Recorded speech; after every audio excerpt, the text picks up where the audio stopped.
Okay, I think we're live! Let me go ahead and turn on my just chatting scene. Hello! Hi! Hold on, let me turn on this desktop audio. How y'all doing? Hold on, let me see. Let me interact with this. Perfect! Hello, live stream. Hi, VOD. How's everyone doing? Let me tell you something. I just got back from a shift meeting, and it was alright.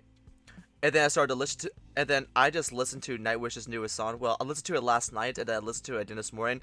Let me tell you something. This song fucks. I mean, what the fuck? Tuomas needs his ass eaten for that. Like, holy shit, it slaps so hard. My fucking god. Ugh. Anyway, I hope you all are doing great. Hope you all are having a great day. Sounds really fucking generic, but you know what? Fuck it. Why not? So yeah, this week is probably gonna be the week of me the week of me just streaming constantly. Now I didn't have time. I didn't have time to upload the Chenya VOD yesterday, so I am most likely gonna do that today. I'm gonna work on the thumbnail.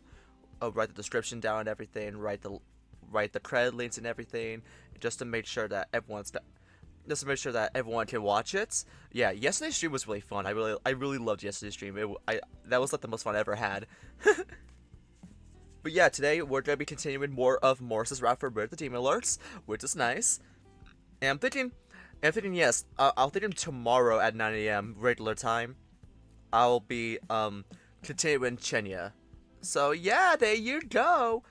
I think that's gonna be like, you know, what I'm gonna do now when I do these streams is that every other stream is gonna be one or the other. So yeah, I'm gonna be doing Chenya, Where The Demon Lurks. If anyone has any other visual novels want me to check out, let me know. Keep it mainly safe for work because I'm trying not to get banned on this. Oh my god. And also just until I get a better laptop and better equipment, so that way I can play games that consume a lot more RAM than these do. So yeah, let me just go ahead and click on the gameplay. There you go. Let me go ahead and set this down. Put this right here. Put the chat box right here. Perfect. Okay, so we exercised a house with the help of Toast. Now, I kind of forgot where we left off on, but I kind of forgot what the last scene was. So let's go ahead and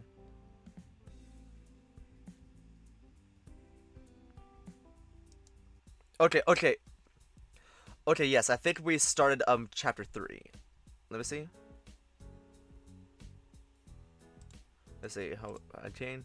Okay, yes, we are starting chapter 3, Secrets, which is nice. That was a great way to end off the stream. Perfect. Anyway, okay. First off, is there another new? Let's see. Okay, I already read that, so that's cool. Anyway, let's see. I don't have any tea on me right now, so I'm just drinking out of my large-ass metal water bottle. So, this should keep me hydrated throughout the stream. Okay, so let's go ahead and read this. That night, you sleep well with a belly stuffed full of meat. Compared to the past few days, you're sleeping like a log. As you prepare for work, your phone buzzes.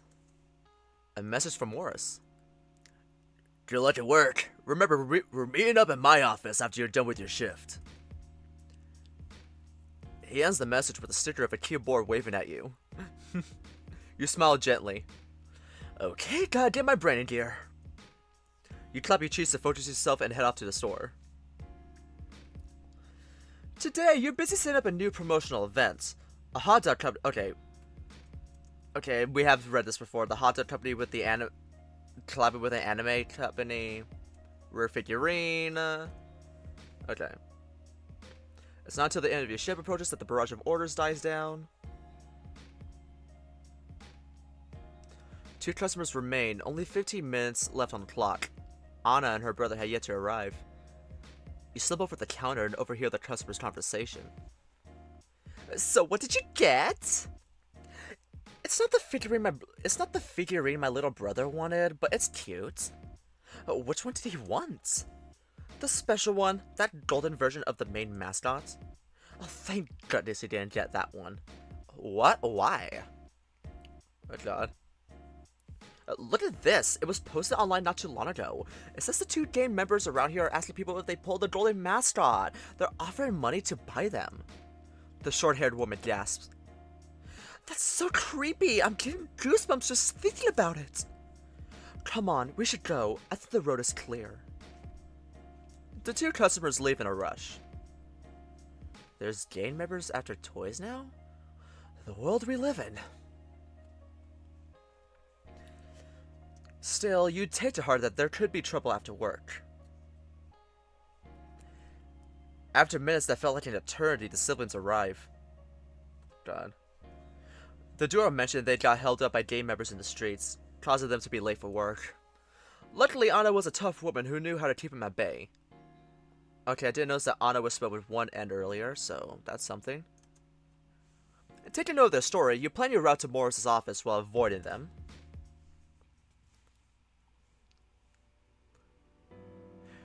You click open the door to Morris's office, your nose twitching as it's assaulted by the smell of old paper.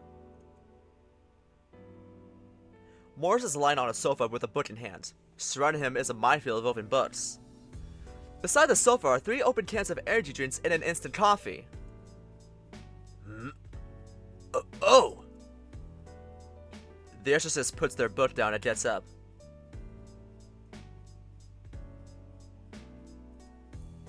What's all this? I started early on the reading. All of this for getting to the underworld? Unfortunately, no. I've read through all of them and turned up nothing. This one seems promising, though. He waves the book titled Beyond Exorcism in front of you. So how can I help? He points to 3 unopened books stacked together on the floor. Mind looking into those? They may not be relevant, but I don't want to miss anything. Leave it to me. Do you want something to drink before we start? Nah, I'm good. Morris crunches up, making room for you on the sofa. You gather the books in your arms.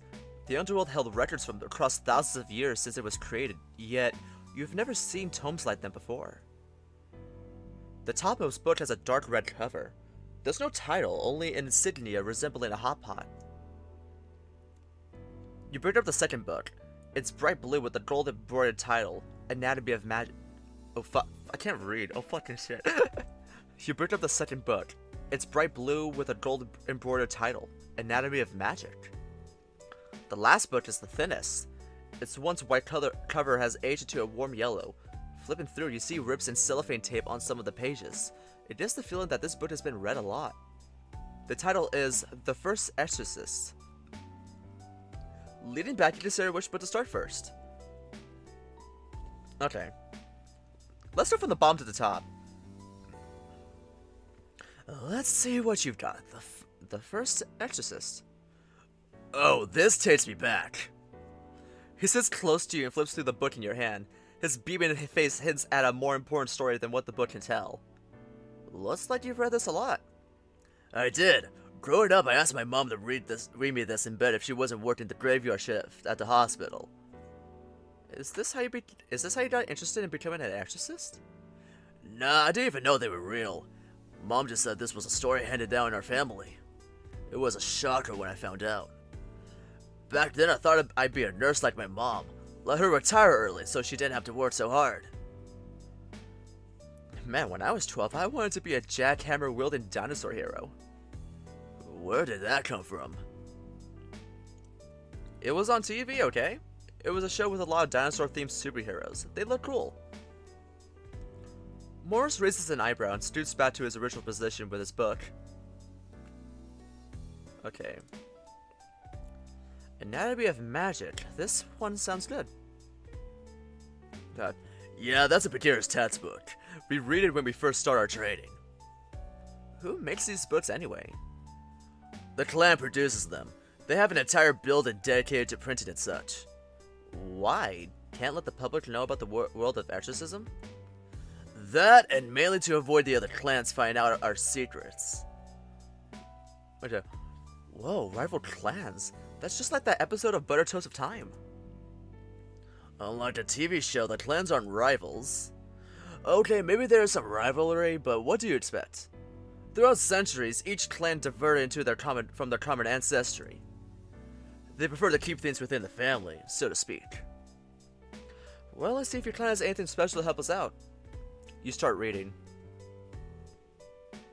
Using your amazing ability to avoid tedious work, you look through the summary of each chapter.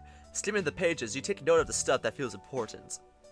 Magic is an exorcist's arsenal in the war against demons and curses. While celestial beings and monsters may use magic, theirs is derived from a different source than that of regular people.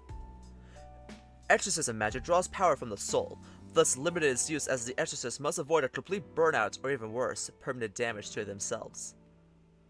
Long introduction, where's the good parts? You skip ahead to the section on types of magic. While an exorcist may perform any type of exorcism magic, evidence suggests that each individual has their own type affinities. We dub these types exorcism arts. Elemental manipulation. Conjure and alter the elements of the cause of soul energy, the first and oldest of the exorcism arts. Conjuring. After forming a contract with a demon, they can be summoned to do the exorcist's bidding. What demon is summoned or controlled depends on the exorcist's ability. You blade out the page a few times and flip through the rest of the book. There's no mention of magic or the underworld. That's it? Just 2 moves? Dude, those 2 moves are hard to pull off. What did you expect us to do? I don't know. Where's the spell to conjure a holy sword that dispels all evil, or the magic to summon a meteor to hit the earth? 1, those sound like very overpowered moves. 2, we have exorcism tools to perform more complicated spells and rituals. All other spells we use are just an extension of the basic elemental spell. Each exorcist just adds their special spin on the move. Even then, it's not really practical to keep using something that actively drains your life force. Life force?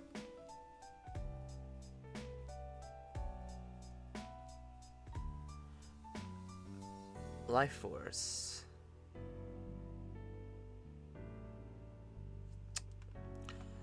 I have another theory, and maybe it kind of ties into the Banjo Morris's arm. Is he like Roswell from Password dying? Are we getting another Boar character that's actively dying? Because if so, I don't think my heart can take that. Nah, fuck that. If that's happening, fuck this shit. Oh my fucking god. God.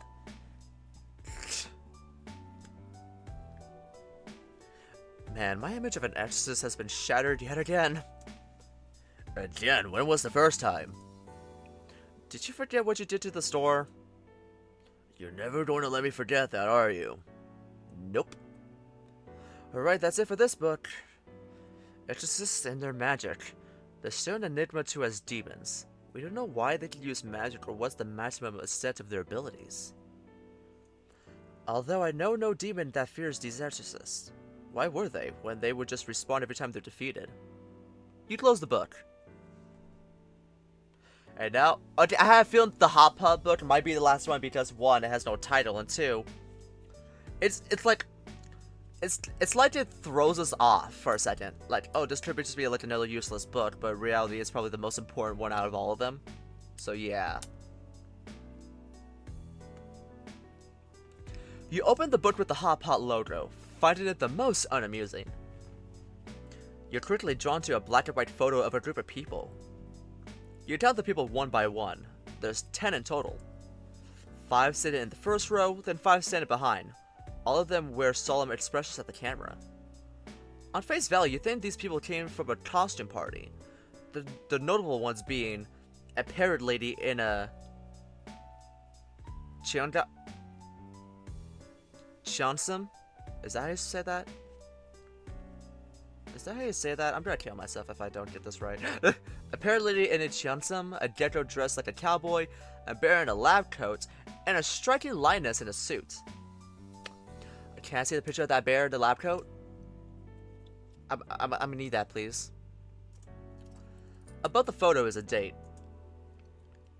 The date the photo was taken, about 150 years ago. And beneath the photo, you find a list of names. The next page has the same format, but only the familiar face is the lioness. She sits in the middle of the crowd. The people around her in this photo look younger, and their group is about double the size of the last one. With each page she ages, the cast around her rotate every few years until eventually, she too is replaced with a male lion. You turn a page. The pictures are not fully colored. Reading the latest page, you see it was taken 20 years ago. The group in the picture is a mix of adults and kids that look to be 12-ish years old. Tucked in the bottom right corner, there is a little boar squeezing his hands tightly together in the front while looking at the floor. Wait, is that Morris? Wait, is that Morris? That's so cute. The way he stands at a distance from the rest of the picture troubles you. You peer past your book, at the boar, then back at the book. It looks like Morris, but his name isn't listed. There was nothing else about this book about entering the underworld. You stop reading. Oh fuck! So it isn't important. So it isn't important to this. Oh fuck! Oh god. But at least we get some, maybe some Morris lore. Loris? I'll stop now. He looked really cute in this album. Huh? Wait, that's the old clan album. I thought I left it back at the monastery. Well, you can check that aside. I know for a fact there's no mention of magic in it. Don't you want to keep this safe? It's like a family album. Morris sighs and his shoulders fall. It's a burden to hang on to. I just carry it around because it's tradition. In my clan, they give a photo album of every generation to members who leave the monastery. That's kinda nice, like they want you to remember them. Mm-hmm. Can I ask why your name isn't listed here like the rest? Morris turns away while rubbing his fingers. Let's just say my family doesn't get along that well with the rest of them. Me being in that picture was the extent of their kindness.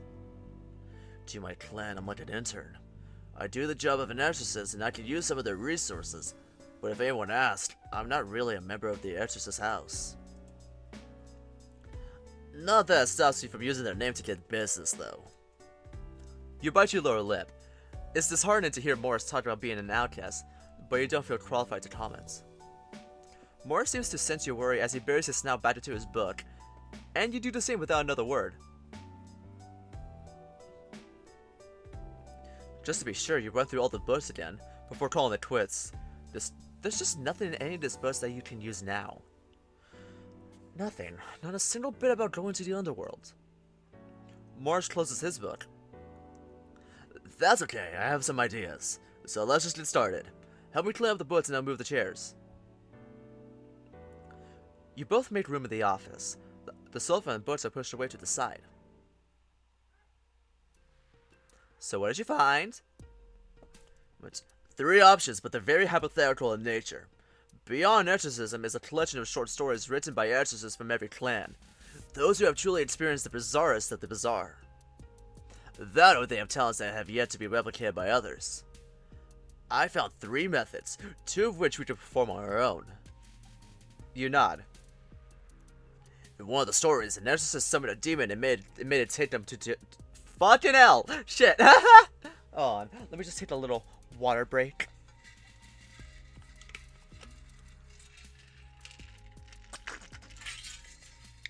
Exquisite.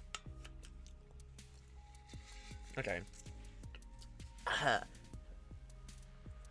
In one of the stories, an exorcist summoned a demon and made it take them into the underworld to chase the soul of a friend who died. They didn't make it far before heading back, mainly because the exorcist made peace with the friend's death. Oh, that's sweet. Which, you're not really going to summon a demon here. They're after me. God. Don't worry, I know what I'm doing. I'll summon a little shrimp, touch his tail a little, and he'll be begging to help us. You glare at the Exorcist's casual plan. Despite his reassurance, you can't shake the feeling that things could go wrong quickly. If you don't mind, I'm going to hide behind your desk while you try this. You're going to miss the show. Thanks, but I can live with that. You walk over to the Exorcist's desk and duck down. You peek your head around the corner to watch Morris. The cocky Boar winks back at you, and you give him a shaky thumbs up. Let it rip! Morris claps his hands together. He brings his arms upwards and stands still. You peer at him intently. The Boar throws his hip in your direction. Your eyes widen. No way. Morris shakes his hips side to side, picking up speed and motion. He throws his hands in the air in a graceful motion, forming patterns with his hands. Wow, that boy sure can dance. He pivots around the room and ends with a spin and a snap of his finger. Buster-Rot! Fucking, I can't get over the spread usage of this name. It's so funny. A red magic circle forms on the floor in front of Morris. You hold your breath as anticipation builds.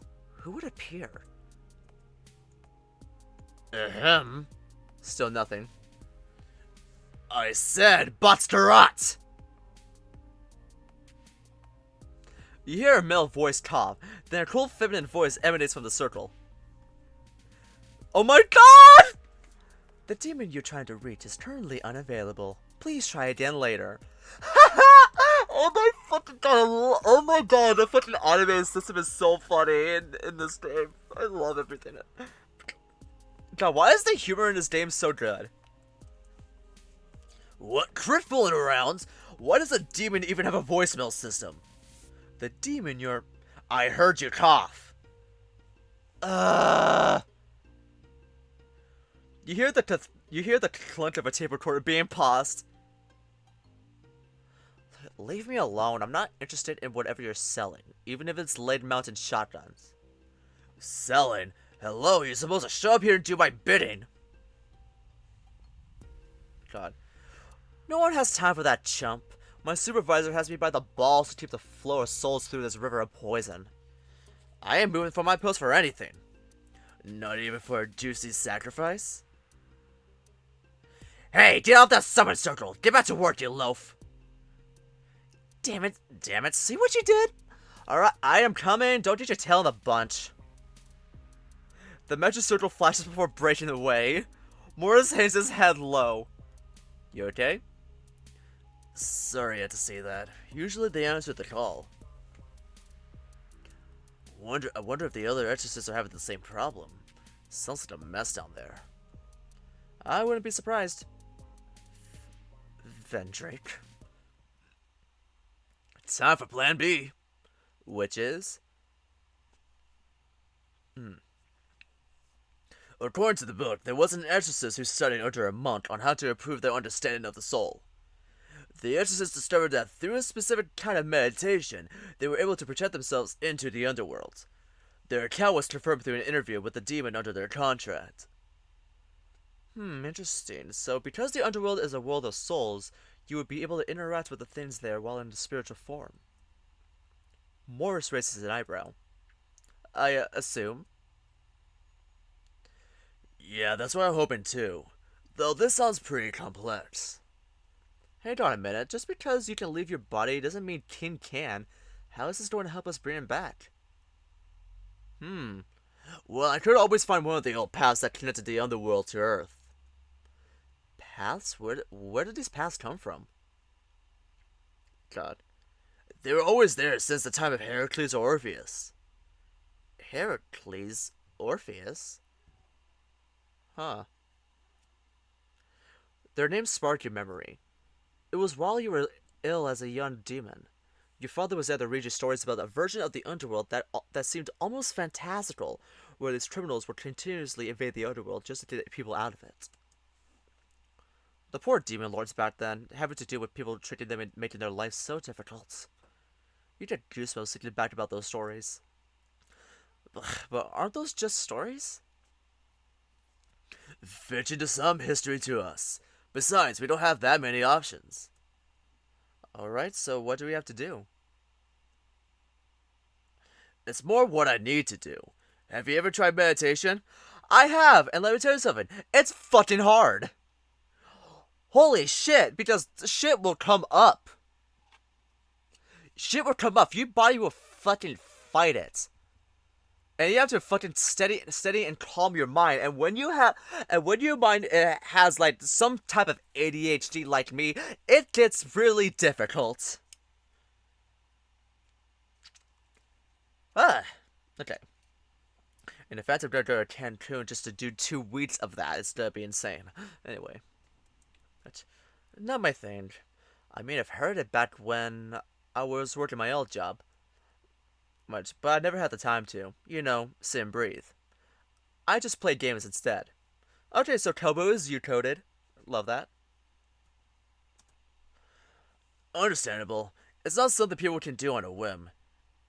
Usually it's about concentrating on your senses and allowing yourself to accept every sensation that you experience, be it positive or negative. For exorcists, we're taught something a little different. We had to listen for the sound of our soul. Huh? I know it sounds vague, but that's because we're still learning what a soul is. Any 2-bit exorcist can use their tools and magic while exhausting their soul. But Grandmaster like to tell us that the real exorcists can resonate with the sound of their soul and awaken to greater power. Whoa, so you've mastered meditation? No, I failed my meditation classes. I'm sorry, how does one fail at meditation? It's hard to find peace, okay? I have a lot on my mind. So, should we skip this one? God. No, we've gotta try it. Place a random online meditation track for me. Let's see if I can pull it off. Alright. He's gonna pull out some Dr. Joe Dispenza. Probably like a Go Love meditation. Or the... What was that? What was that one that I literally did the other day? It was the generous present moment meditation. I don't know. Let's see. Morris sits cross-legged on the floor. He closes his eyes as he breathes deeply. He looks so cute. He looks adorable. I want to hold him. I want to hold Morris. Meanwhile, you stand in front of the board with your phone in hand. After a quick search, you play the first meditation track in the results. Welcome to Meditation 101. I'm Maddie. I'll be your personal guide to this wellness journey. You might not be able to tell, but I've only had 4 hours of sleep. But my fur is shiny as always thanks to my top-of-the-line secret cream. You can buy my range of wellness products at... Skip it. You jump ahead to the timestamp where it begins. Begin by taking deep, slow breaths while you meditate to the sounds of the ocean. Hey, hands off Morris. And what if I don't? I will tag team Morris and Kobu. Okay? And you can't fucking stop me. The sounds of crashing waves and blowing wind emanates from your device. Morris takes a deep breath in through his nostrils and out his mouth.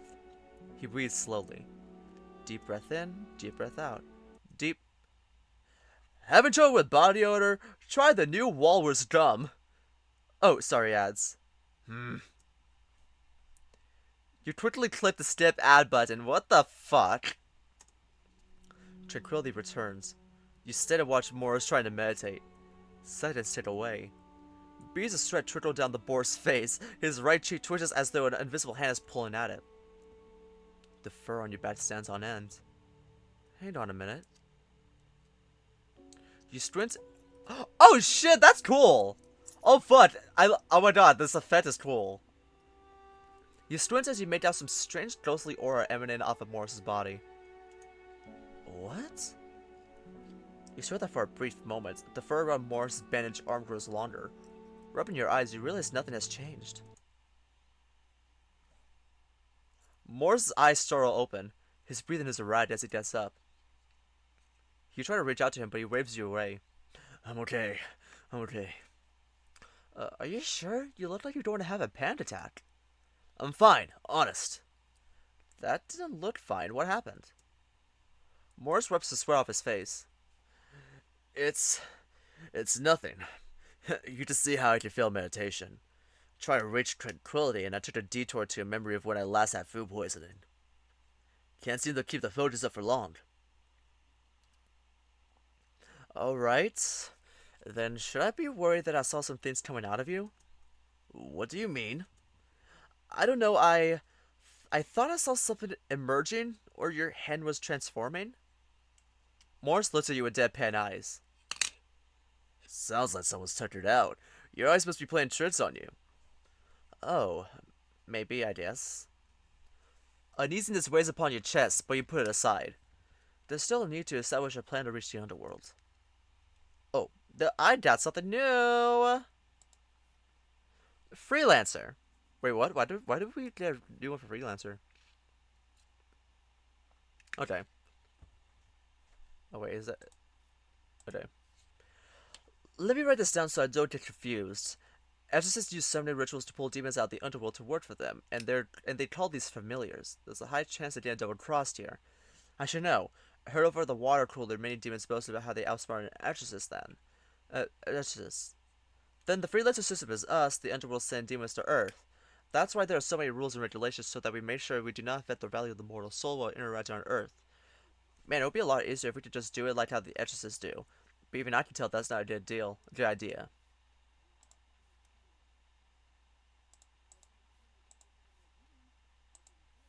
Okay. Oh, you don't want to try again? He shakes his head. Come on, I don't want to be mean, but we can't just try something once and let it go just like that. Be my guest, you can try it too. Me? Yeah, you can see ghosts in my magic, correct? Some part of you probably has access to the same spiritual powers we exorcists have. With a little training, you can do magic like me too. You gulp. Sure, I can. I guess. So here. He grabs your shoulder and pushes you onto the floor. What am I supposed to do? Simple. Just breathe slowly and listen. Listen for the sound of your soul. How do I know what that sounds like? You don't. Not until you try it. Chop chop now. Close your eyes and breathe. Okay. You close your eyes. Just breathe deeply. Focus only on the sound of your breath. Slowly let go of any other sound. This is ridiculous. It's like asking me to do a game speedrun on my first try. Breathe in and out. Whatever, at least it's not suspecting anything. Slowly let go of your sensations. Yeah, well, I'm sensing the floor pressing up into my big behind. You take slow, deep breaths and try to do it as the exorcist says. Unbeknownst to you, you have lost touch with his voice.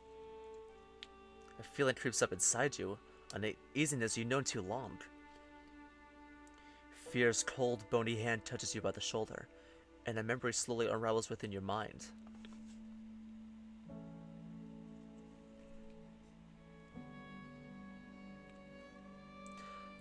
Pa, I don't think I want to go on the company tour. Why not? You always loved the company tour. Maybe when I was just a hatchling, but I'm too old for that. Son, you'll never be too old to see your company. It's a living, breathing thing, always changing. Soon enough, you'll be the one to bring that change. I don't know, Pa. I'm not even sure I want this job anymore. Where did that come from? What do you do then? I was thinking maybe I'd be a professional soul tennis player? Soul tennis? Yeah, it's this new game where you take a soul and beat them back and forth like tennis. Son, is there something you're not telling me? Pa, I'm scared. Don't be, son. You've been trained by the best, and if you're anything like your old man, you'll nail it. Now come on, there are people I want you to meet. Who? Come. Your head hurts like it's in a vice grip. When did this happen? I don't remember any of this. Wake up! Ah! Damn, Morris! What the fuck? Morris' son slaps, sends you toppling to the ground. What the hell, Morris? God. I had to do it. You looked like you were in a nightmare. I thought you really ended up in the underworld. No, I was remembering. Wait, what was I remembering? You look towards your confused companion. How should I know? He rubs the left side of his face. I think this is enough trying, don't you think? Yeah, I suppose so. Your mind remains a little foggy after that bizarre experience. You can't seem to recall what the memory was. Well then, what's your last option? Okay, so from my understanding of meditation, this game actually gets it pretty accurate. When you practice mindfulness and everything, the whole point of meditation is like shit will come up, like from your past will come up. Probably like stuff that like stems from your childhood, like anything really, like memory, nostalgia, probably childhood trauma that you experienced that maybe your brain, your subconscious buried deep inside that you don't remember, but it will come up eventually. It will make you remember. So the whole point is that you're supposed to like acknowledge those.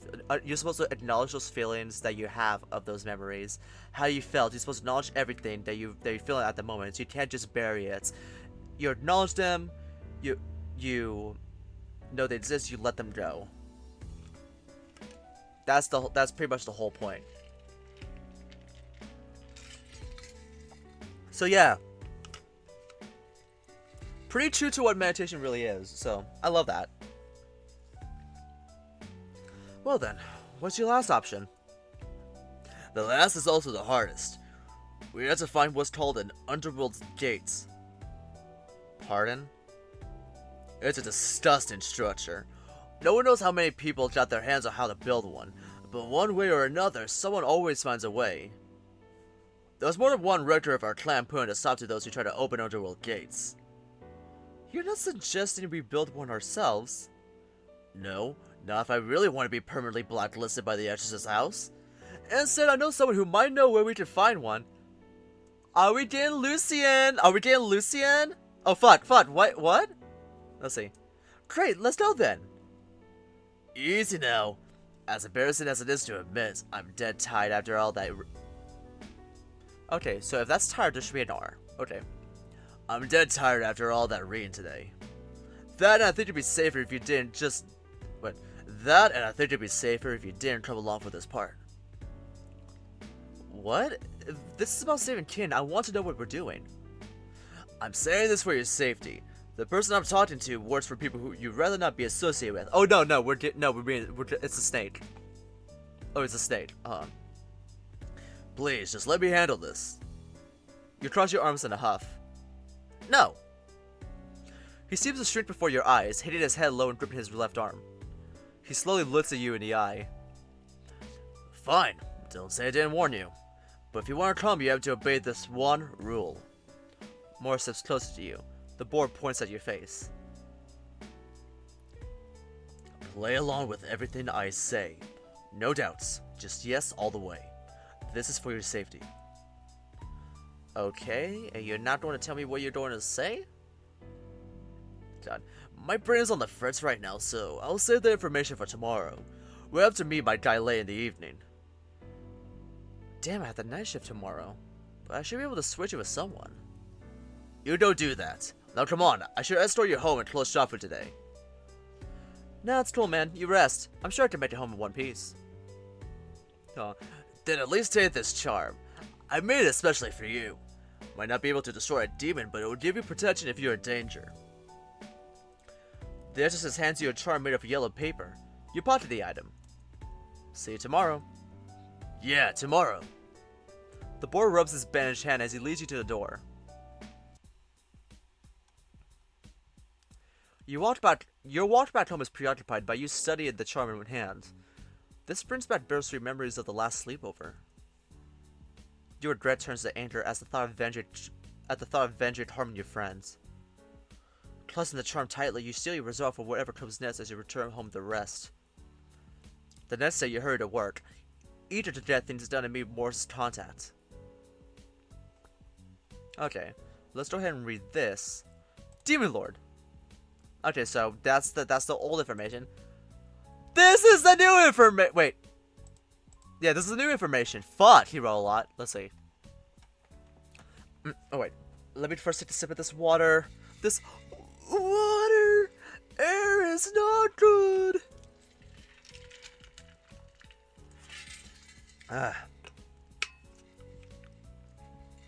Okay.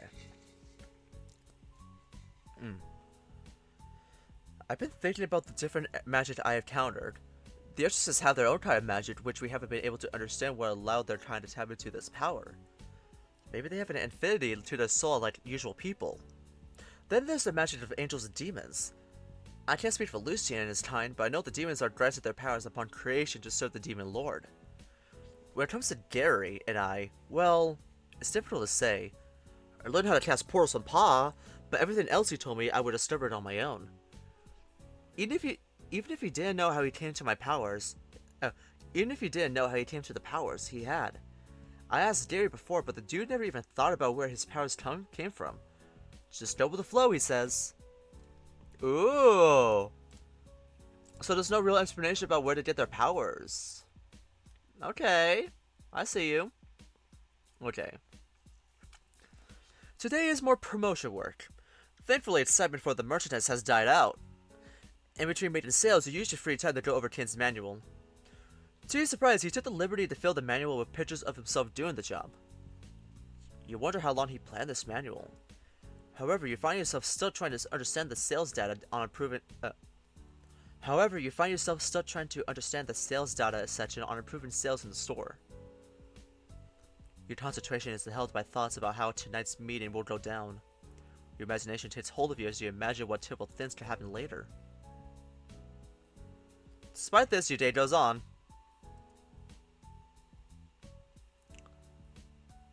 Come closing time, Morris is a few minutes late to meet you.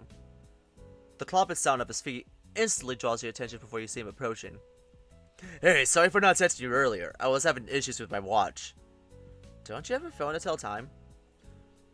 Technically I do, but this watch is important to me. It's something magical, isn't it? What does it do? Yeah, it tells time, and look, it even has a date function. He shows you his watch.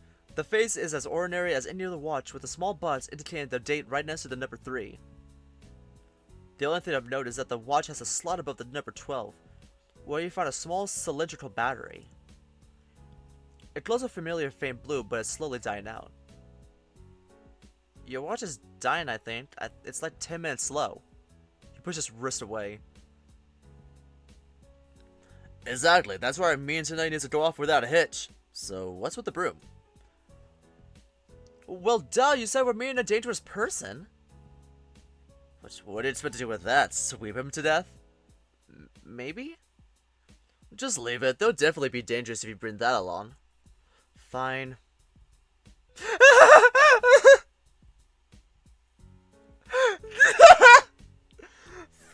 Fucking hell, I love this game. He's such a dork. I fucking love Kobo. You leave the broom behind inside the store before rejoin Morris. So the person who knows where the underworld gate is located also sells watch batteries? Convenient, right? Now let's walk and talk. Morris takes the lead. You follow beside him to discuss the plan for dealing with this mysterious person. Alright, the person we're meeting is Jin. They work for the Rains. The Rains? That's like that group of dwarves that went to throw a rain into the volcano, isn't it? No, that's the Union of the Rains, and those aren't dwarves in the movie. At least not all of them. They have no relation to this. Oh, shit. Okay, so I haven't watched Lord of the Rings or The Hobbits. It's in my cart right now. I found the 4K editions, the 4K extended editions on Amazon. They're in my cart right now. I'm going to watch them, okay? I'm going to watch them. I just haven't gotten time to. Yes, I know that they're probably like one of the I know they're considered to be like one of the most amazing movies. Well, Lord of the Rings especially. The Hobbit has its fans, it has its haters, but either way, I feel like I would enjoy The Hobbit too. So yeah.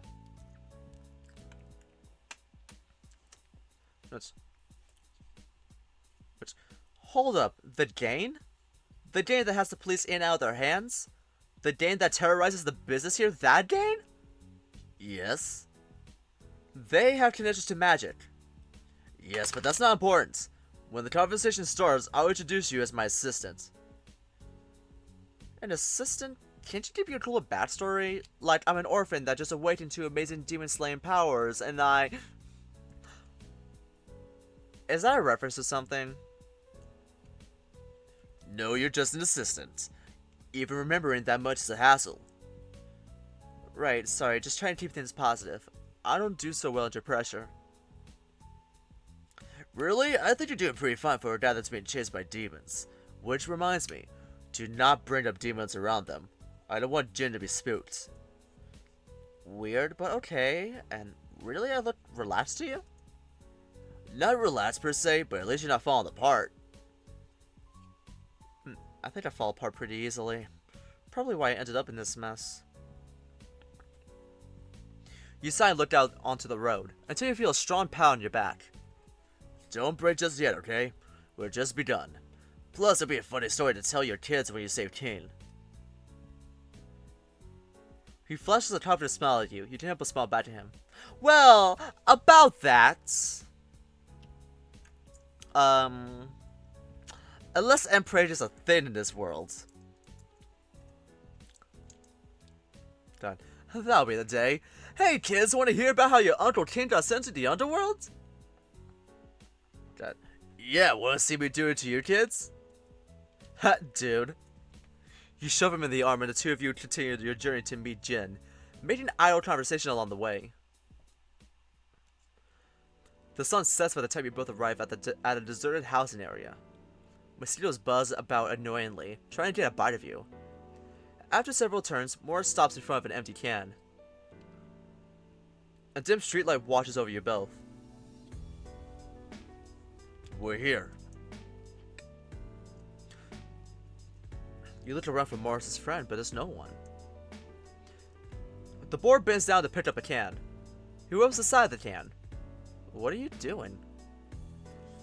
Morris doesn't answer and continues rubbing. Hello? He first stands on end when a brown snake appears beside Morris seemingly out of nowhere. Stranger danger! Morris raises his hand to let you know not to approach. You've been sneaked up on before, but this time it feels entirely different. You don't trust a trench coat wearing snake, even if they look like they have been living outdoors for their whole life. Jin? Morris, you know I don't appreciate it when you reschedule our appointments. Please, you got nothing going on. Au contraire, I usually have a long soak in the bath on these nights. Hey, guess when you're desperate enough, even a drum barrel will do for a bath. The snake scowls. Hello? I think we haven't addressed the issue of this snake appeared out of nowhere. What's this little morsel here? Trying to pawn him off to settle your bill, Morris? Depends. How much can I get for him? Morris? I'm joking. That lion is my apprentice. Someone's coming to money. No, he's working for free. I suppose you get what you paid for. The snake slithered towards you. His ferocious looking eyes seemed to be sizing you up, as though they were determining if you were worth eating. I'm surprised anyone could stand your awful stench enough to even work with you, Morris. Hey, he smells just fine, and don't you call him be cheap? Jin ignores you. So this is one note about our little arrangement? I'd never tell. Oh, Morris, how cruel to keep your little friend in the shadows.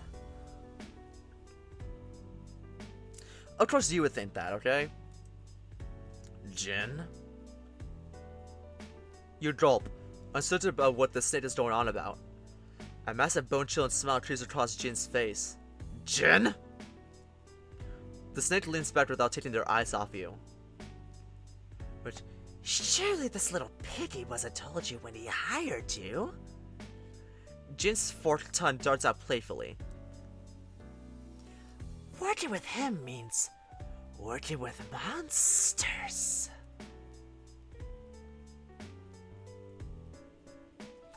Suddenly, their face breaks apart through a layer of static as though they had shed their entire form.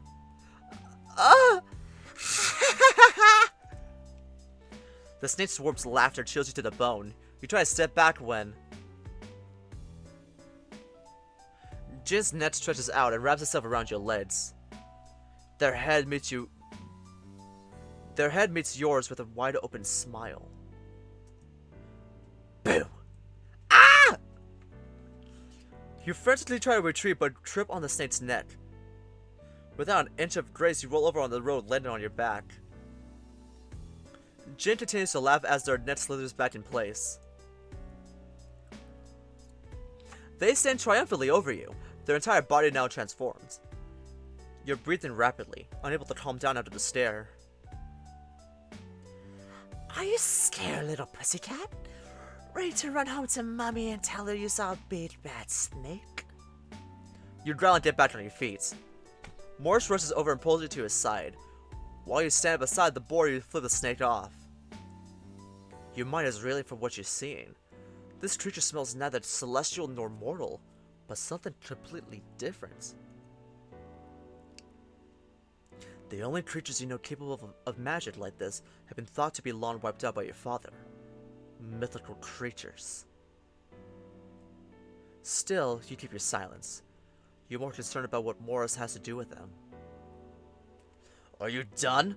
I came here to do business, not to watch you scare someone like a haunted house attraction. God. Yes, yes. Your precious watch batteries and whatever little toys you exorcists need. The snake tosses a paper back to the boar. Morris is quick to inspect its contents. What the hell? There's 6 batteries here, our deal was 8. What can I say? The economy's no good and Mr. K wants us to focus our resources on the family's needs. Pfft, he's trying to strong-arm me into join your lot, isn't he?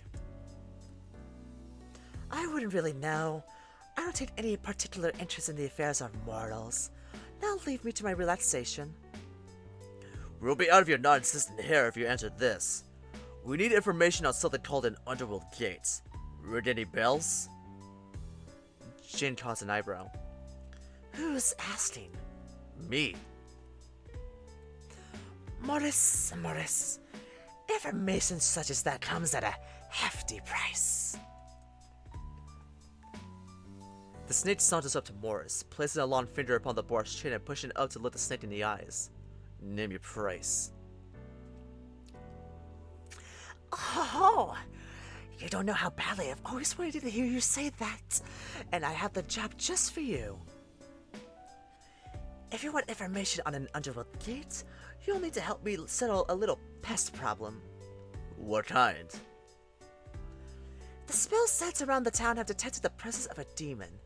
Mr. K wanted me to deal with it, but I'm sure you'll do just fine.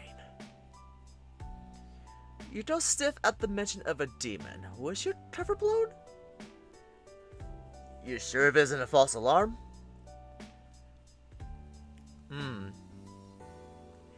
That only happened once 2 years ago. This time it's real. The alarms won't stop going off. Find that demon and get rid of it. You let out a sigh of relief that it isn't you. All of this just from some information? You can do better than that. Then you have your 2 remaining batteries. Happy? Still a raw deal. Take it or leave it. Morris turns to you. Contemplating the situation, you see a little alternatives at the moment. You reluctantly nod. Morris nods back and turns to the snake. Fine, but you're trying anything to reason out of this. I know where your lamp is. Oh, Morris, have a little faith. With a snap of his fingers, the snake disappears in a puff of black smoke.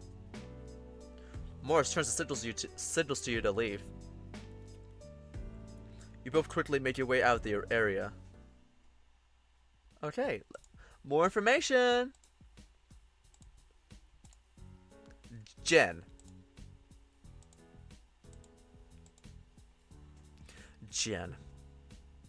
Oh god. Jen. I don't like them. They're literally giving off the evil merchant vibes, just like that Tanuki from the villager game. Not the...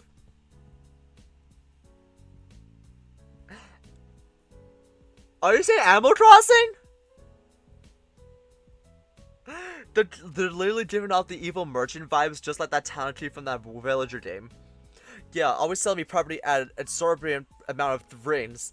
Can't trust them. That's besides the fact that they are a mythical creature, but what kind? It just doesn't make any sense. The snake may lead me to a bigger organization. The Reigns. I have to find out what they're kind of planning. Fucking hell, all these references are so funny. Okay, wait. First of all, Tom Nook, well, more specifically speaking, his fan art makes him super fucking hot. But, you need to give Tom Hook this 1W. At least he doesn't give you a deadline of when to pay him back. All it does is like, hey, so you just owe this much, just pay for it whenever you can.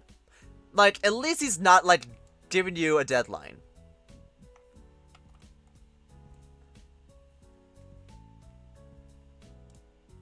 So, that's that. That's my defense on Tom Nook. But once at a safe distance, Morris breaks the silence. So, it looks like we're demon hunting. You push him in the arm. Ow, what's that for? Wait, don't think I forgot about trying to sell me off as a joke. That can mess people up. Alright, I'm sorry. Also, you punch him again in the same spot. Hey, what is it now? God. That's for not telling me you're working with a bunch of myth monsters. Now I'm roped in too. God. You're the one that insisted on coming. And what could I have done? You think I could just tell anyone, hey, I have a side job working for a bunch of monsters? I know, Jen. The entire time they were messing with you, they were looking for your reaction. If they thought you weren't genuine, they suspect me of blabbing. Then it's off with my head.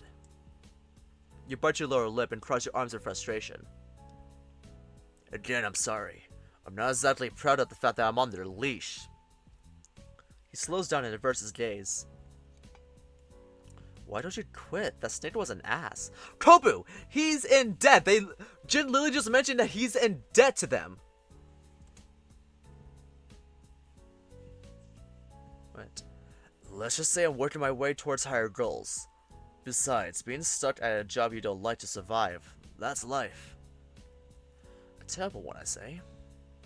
Now focus, we're not done yet. There's a demon in town looking for you, most likely. Crap, I nearly forgot about that. Do you remember how the demon at the store attacked you? Yeah, it took over someone's body. That checks out. It's the most common way the demons travel Earth. We'll have to lure it to us. How? Simple. Morris leans in, his nose almost brushing against the side of your face. You flush red instantly, and then they kiss. But Morris? Hold still. He pinches your mane. Aim gives it a good yank. Yeah! You grab your head while running about in agony. He separates a few strands of hair and chucks the rest on the ground. There, this will do for a spell. Morris, you jerk! It'll go back. You rub the part of your head that he pulled from. I swear, if there's a bald spot... It's fine, you're still as cute as ever. Somehow getting called cute helps to take your mind off the pain. I'll use this to set a trail. The demon will then end up in a booby trap area, and bam, job's done. Sounds simple enough. Kiss, kiss, fall in love. Dun, dun, dun, dun, dun, dun, dun. The best things in the world usually are. And look, we've reached your place. Oh my! What the fuck? That's one scene. That's one scene transition I did not expect. Holy fucking shit! Oh my fucking god! Literally, like.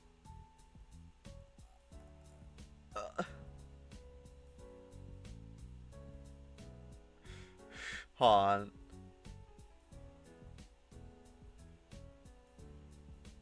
I just had to message someone.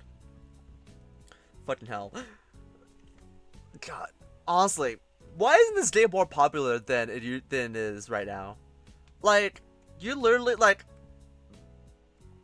I'm not doing to shade anything, but I'm not going to shade Echo Project, but this game needs to be more popular.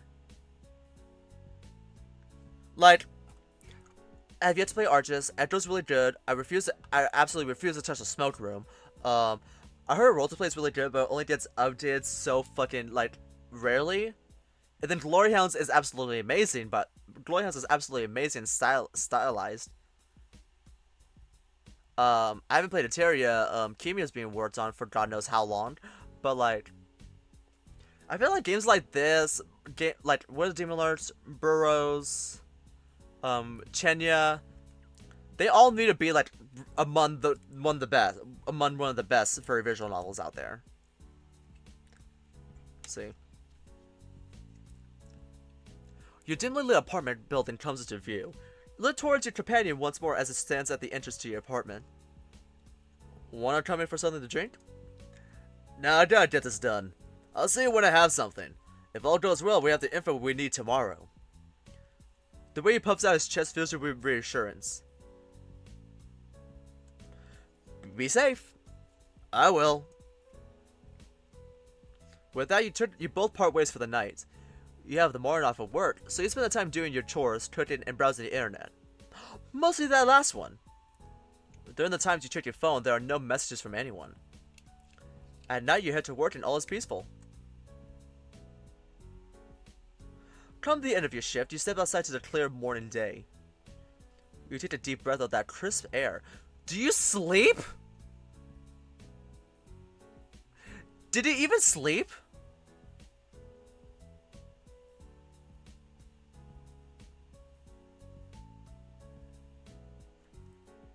Because,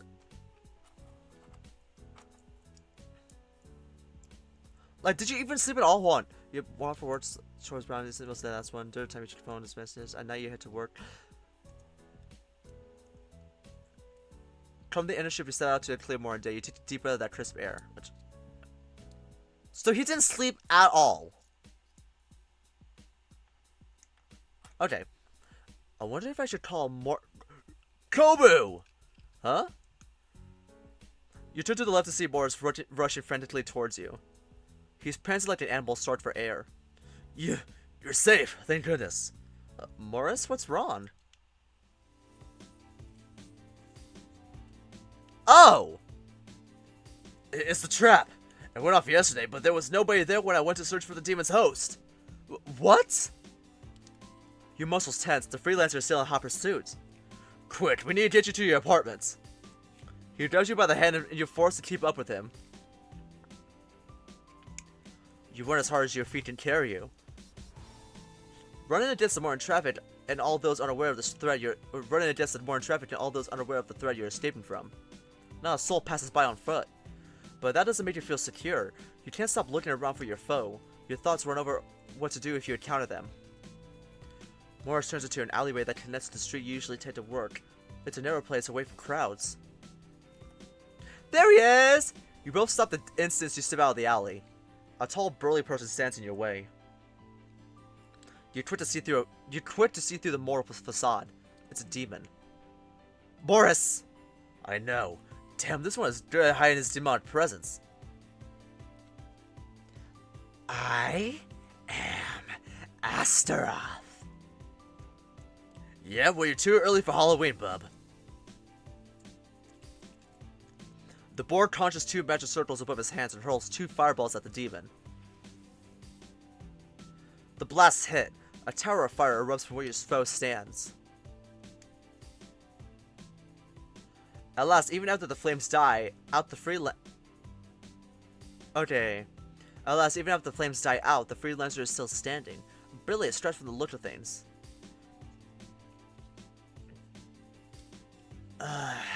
Mental torture, demon. It didn't work. What are we gonna do? He's the one to make this move. I come to kill Kobu.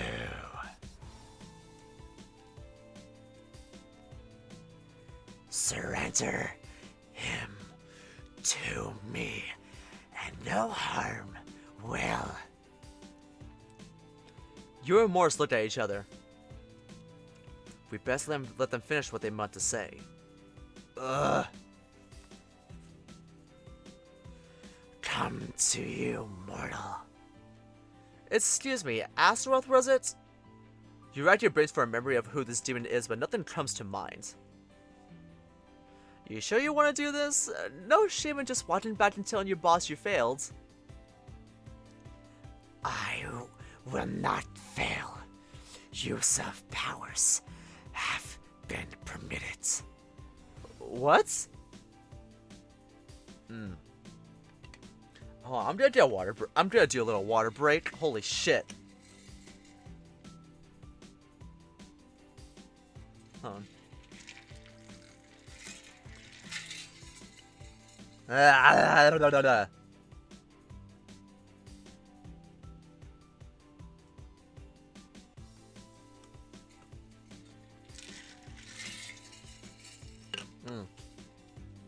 That feels exquisite. Hydration is key, kids.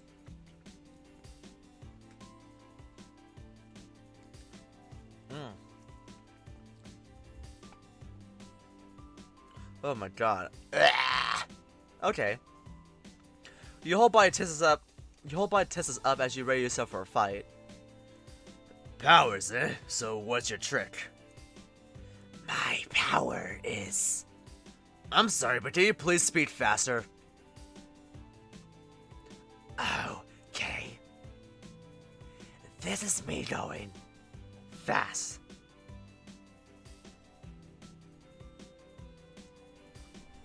Moore shakes his head.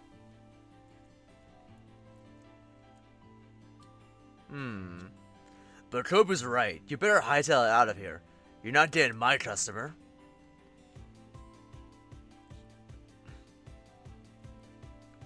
Whoa. You are helping him. Not told me there would be problems.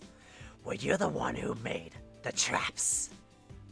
Yeah, I don't know how you escaped them, but I got more where that came from. Last chance, bub. Walk away. Morris raised his fist up in a defiant stance. I didn't escape. I saw someone putting so much work to set up the traps. I didn't want him to be disappointed. So I stepped on the trap. Morris puts a finger to his lips. He appears unsure about what to say. Okay, now I'm mad and embarrassed, but I'm sticking with Matt so I can throttle you. Then your fate is sealed. God. Know that I do this not out of malice. Don't give me that I'm just following orders, bull. This job is my chance to free my friend. You don't know what it's like in the underworld now. So many hours of work, never ending. I can't even see them anymore. I'll finish this. For them.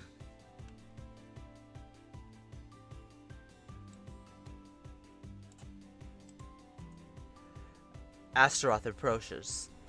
Watch out! Morris pulls out several small yellow papers and sends them flying to the demon. Astaroth punches the air and the talisman as a sent-off course landed in the road with no effects. He continues his approach. What are you doing, Kobu? Run! Morris continues to launch his magic at the foe, but does every little to stop its march. But you fear leaving Morris alone would spell his doom, but the longer you stay, the more you put your life in danger. Stay with me. In the brief moments you see your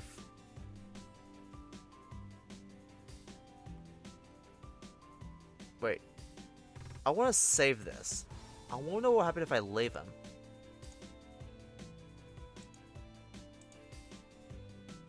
Like, what would happen if I leave him?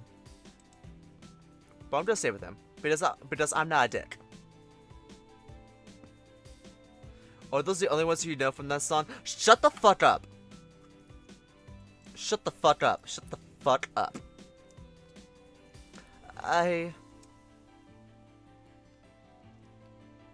In the brief moments you consider your choice, everything seems to screech you to a halt, as though you're frozen in time. Your peepers turn to the side. Shut me up your stuff. Okay. Okay, y'all, so for the first ever, I'm gonna ban my mod! Let me go ahead and ban him real quick, since he wants me to shut him up. Okay, I'm just kidding.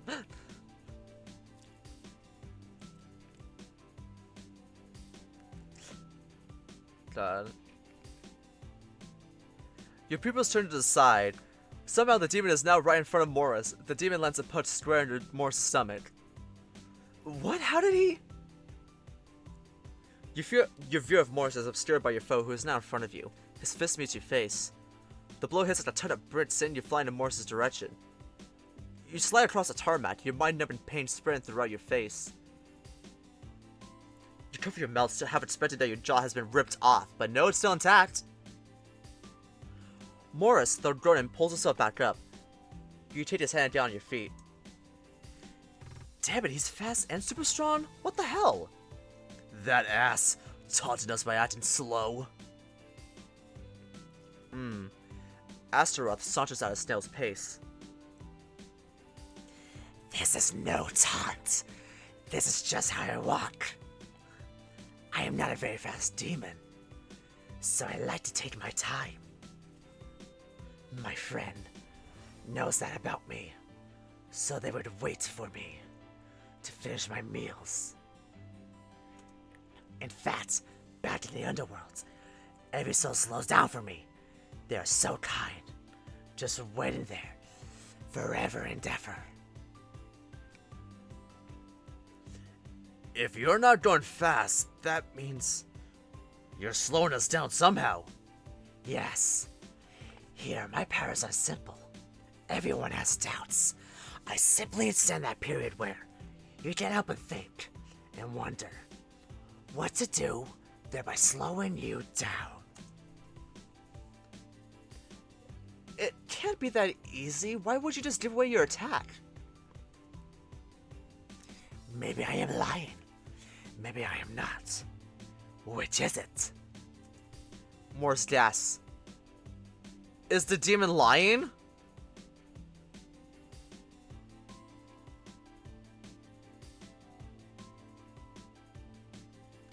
Oh fuck, is he lying? I'm just gonna say yes. Or not. Let's see. It happens again. Your body is gripped by an oppressive force and everything slows down. Astaroth rushes for you, ready to throw a punch. He's too fast to stop. You will your hands to block the incoming attack, but it seems to take forever for you to even move a finger. The punch doesn't come. Instead, Astaroth grabs you by the collar of your shirt and slams you to Morris at a tremendous force. You both tumble farther back. Morris lets out a war cry and goes on the offensive. He charges at the foe, casting spell after spell. Balls of various elements, earth, wind, and fire, fly and smash into the demon, but they have as much impact as a slightly fast tennis ball. Morris closes the distance with the foe. He starts throwing punches with rods forming around his hands like a glove, but Astaroth calmly swipes his attacks away. You try to make heads or tails off of Morris' plans. The boar seems to use whatever he can to think of without any specific pattern. It's then you realize that he isn't thinking. He's acting purely on instinct. Astaroth takes a few steps. Your eyes glimmer with hope. The demon is being forced back. However, the demon is quick to adapt and uses his left hand to catch Morris' right hand. I'm going to use my right hand.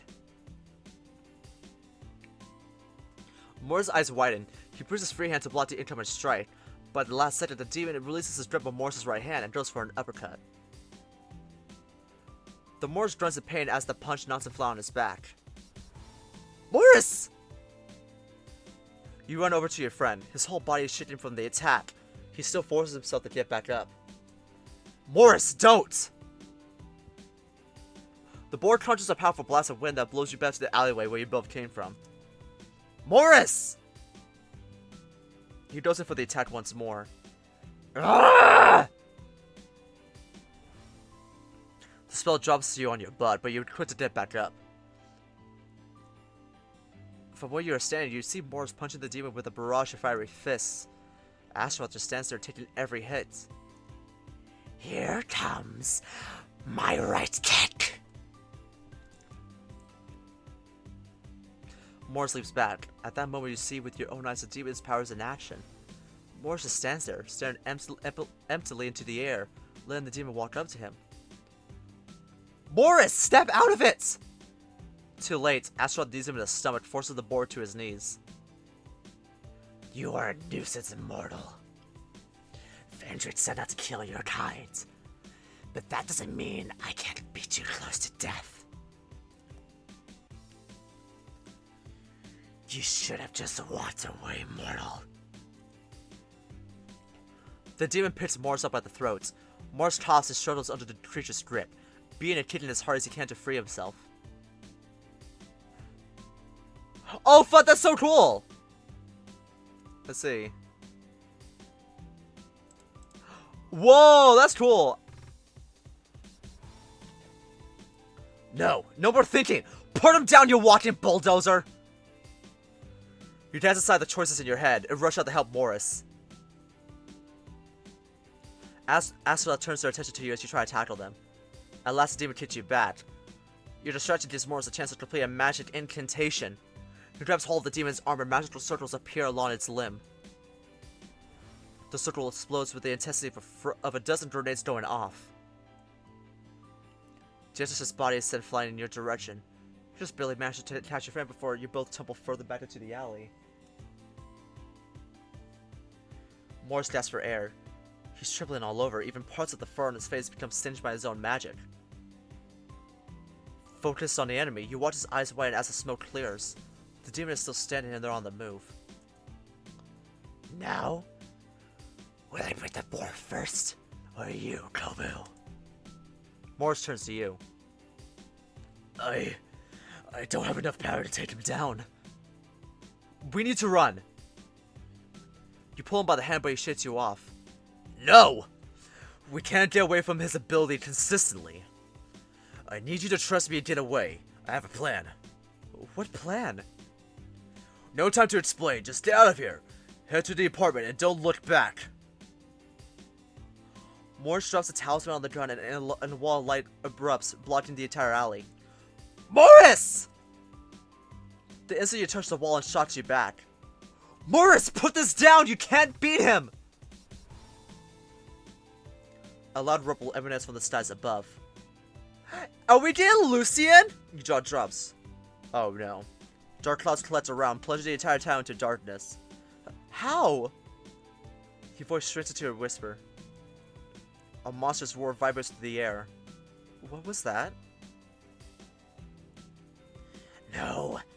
How is it not working? Ah! The demon's unsettling cries force you into action. Come on! Come on! You reach out your arm trying to cast open a portal, but the portal that forms is far too small for you to enter. It also seems to lead nowhere. You ball your fists and curse your failing magic. No, then a bolt of brilliance strikes you. If you can't bypass the wall, you just have to tear it down. Once more, you raise your hand. The wall flickers as you force a portal to open right on the wall of light. A corner-sized portal emerges in the middle of the wall. You concentrate as hard as you can to keep it open while the wall fights back to maintain its form. Soon cracks form all over the wall and the wall gives away. Holy shit! Oh fucking hell, Kobu! Okay, I see you. Hold on. So I guess mixing forms of magic can make things unstable.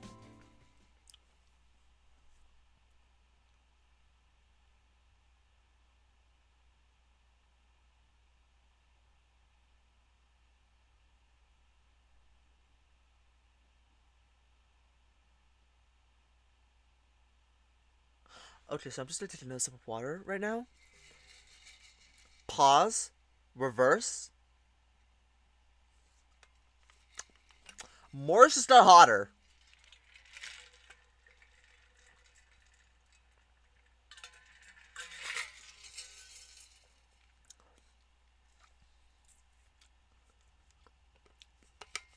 Okay.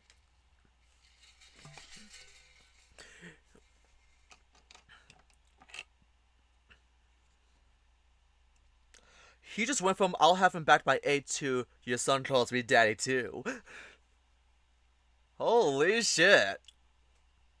Morris, you're fucking fine. Holy shit.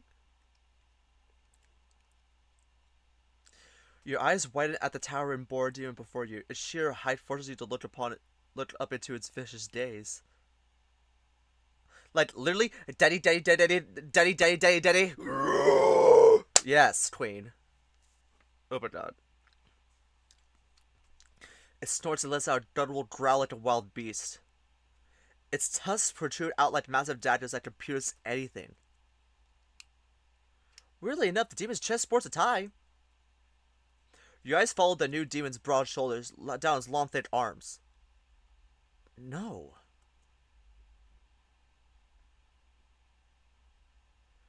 You see a body dangling within the hands of the massive demon boar, and on the demon's wrist you see Morris's watch.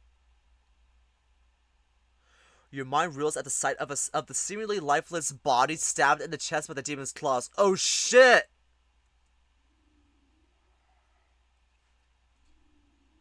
Oh fuck, the boar sound effect! As the hulking beast moves towards you, the body slides out between its claws. Your breathing turns shallow. Even though your brain screams at you to run, your lids are frozen in fear. The creature stops right in front of you. It watches you, your fearful expression reflected within its big bright eyes. Morris. Morris, it's you, isn't it? It does not respond. The creature leans slightly towards you. You get the feeling that it's trying to understand you. Suddenly, the demon looks up. You turn to where he's looking and you spot Lucian. No! Oh shit, no! A brilliant bright yellow zooms through the air and strikes the demon boar on the shoulder. Blood gushes out of the wound. The beast roars in anger. Step away from him! Lucian approaches with his bow and arrows drawn. Go back to the underworld, demon! Lucian, wait! The angel doesn't hear you and fires 2 shots at the demon Morris. With the swing of his arm, the arrows are destroyed upon impact. The demon roars loudly once more and leaves off onto a nearby roof. Stay put, beast! The demon takes aim at the boar's back and Morris makes his escape. No! Stop! The angel shot misses, hitting a corner of the roof the demon is standing on. Yes, fucking stop, Lucian! Oh my god! Look at you! Oh my god, you're so stupid and sexy. Demon Morris turns to look at you for a second before running ahead. What are you doing? You can't shoot him! That's Morris! The Exorcist? You keep your eyes trained on where Morris is going. The distance between the two of you grows ever larger. Pushing the angel aside, you begin your chase for your now transformed companion. Where do you think you're going? Lucian runs up to you and grabs you by the hand. No, you stay. Help the person over there. I need to get Morris before he does something freaking worse. Are you insane? Even at that as Morris, he's turned into a general class demon. Don't you see the clouds? I know, okay? But I can't just leave him be. He's not acting like himself. You can't reason with that. He's out of it. I have to try!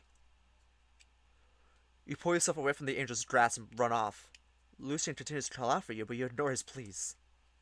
Following the scent of demon blood, you make haste. Morris, hang on! Fuck. Oh wait, we got new information. Let's see. Freelancer. Hasaroth. I don't remember him well. I assume he's one of the demons that like to keep to themselves, never making much effort to stand out. The same can't be said about his power. The ability to slow a person down if they ever had a shred of doubt. I can't believe I used to have a staff member that terrifying. Could there be others? I doubt anyone could get work done near that demon. I for one am always doubting one thing or another.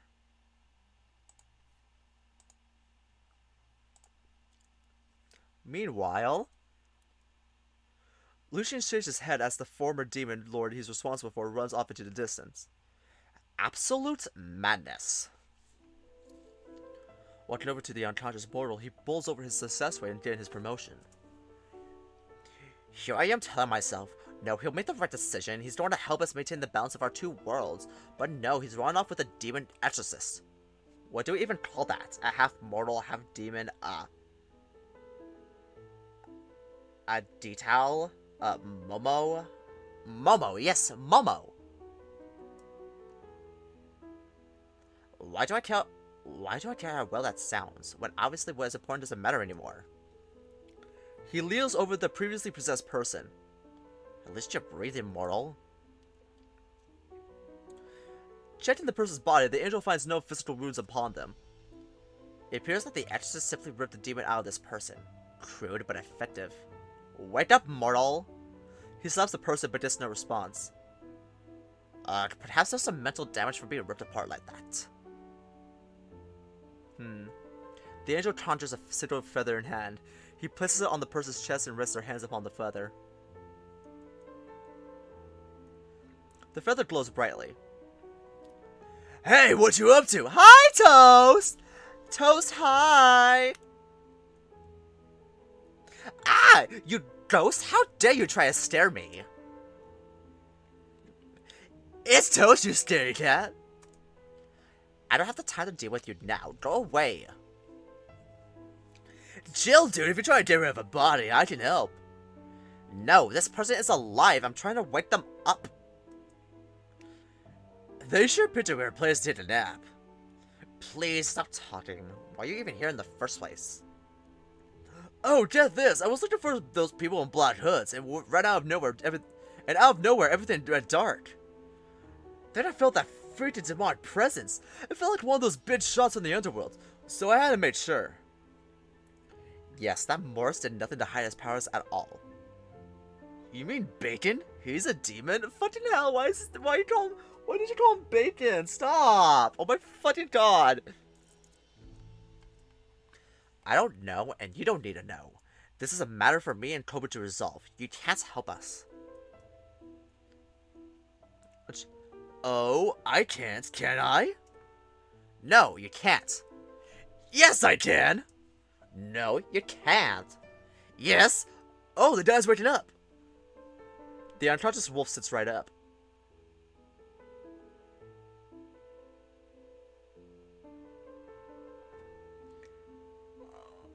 Okay. Common sense. Just read out the fucking words.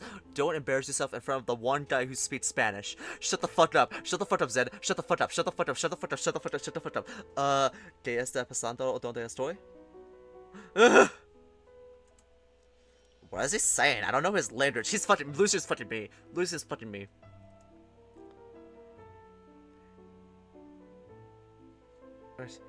He's asking where he is and what's going on. Lucian looks at the ghost perplexed. You understand him? Yeah, Spanish, I grew up with it. God, then how do we translate what I want to say? Not so fast, fancy pants. I'll help if you promise not to try to exercise me again. Excuse me, that would be violating the very protocols of my job.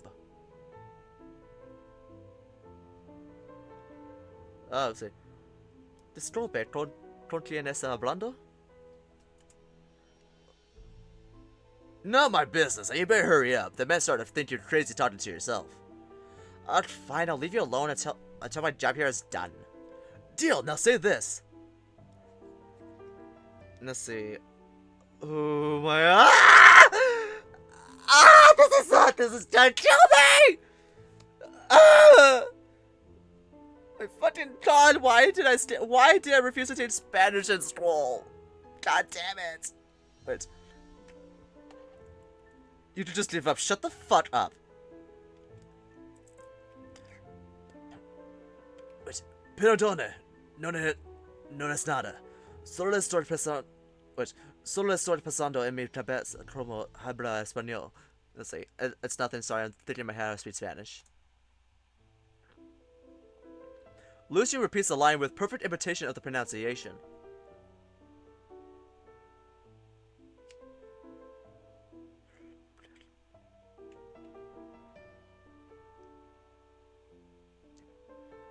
O no te preocupes, está bien.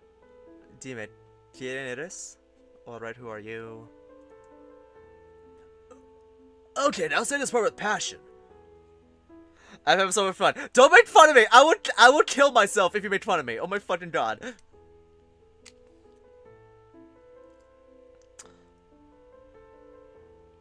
Wait, why does that all say that? No! Soya, oh my god! God damn it! Damn it, okay, no. I need to download Babel, I need to download Rosetta Stone, I need to fucking... Ah! This is killing me! Okay, hold on, I'm just gonna check, let's see.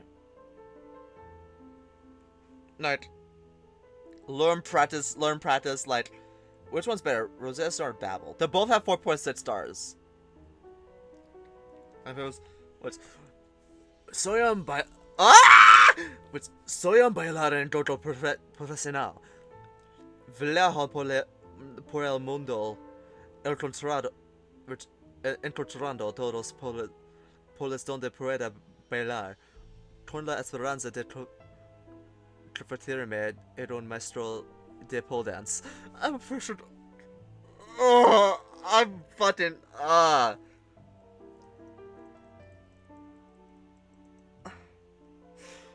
This is torture. This is fucking torture. Lucy repeats the line once more. The mortal raises an eyebrow at the angel. Toast bursts into laughter. You said it! You actually said it! What did you make me say, you blasted ghost? Don't worry about it, man. Okay, so what else do you want to say? Oh my god, thank fucking god I didn't read anymore. Holy shit, I can't do this.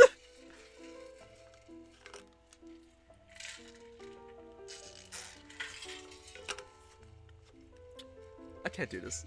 This is tough. The problem is, I usually have trouble enunciating words in English. Imagine that struggle doing Spanish. What the fuck? That was a nightmare and a half. Oh my fucking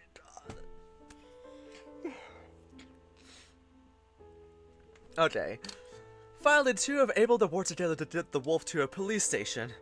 Once done, Lucian tries to part ways with the ghost, but Toast insists on following to help Kobu.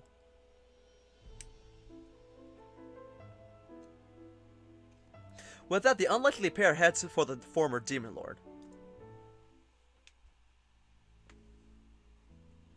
Oh god, we didn't Vendrake. Vendrake massages his forehead, the number of torture demons slipping up the word vexes him. He ponders why such issues are on the rise.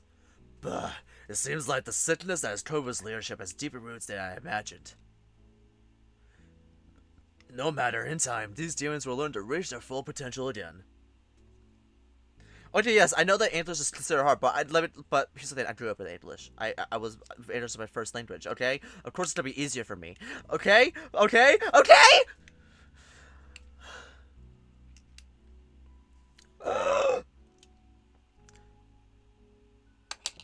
Perhaps a regular dose of the company theme song will lift their spirits.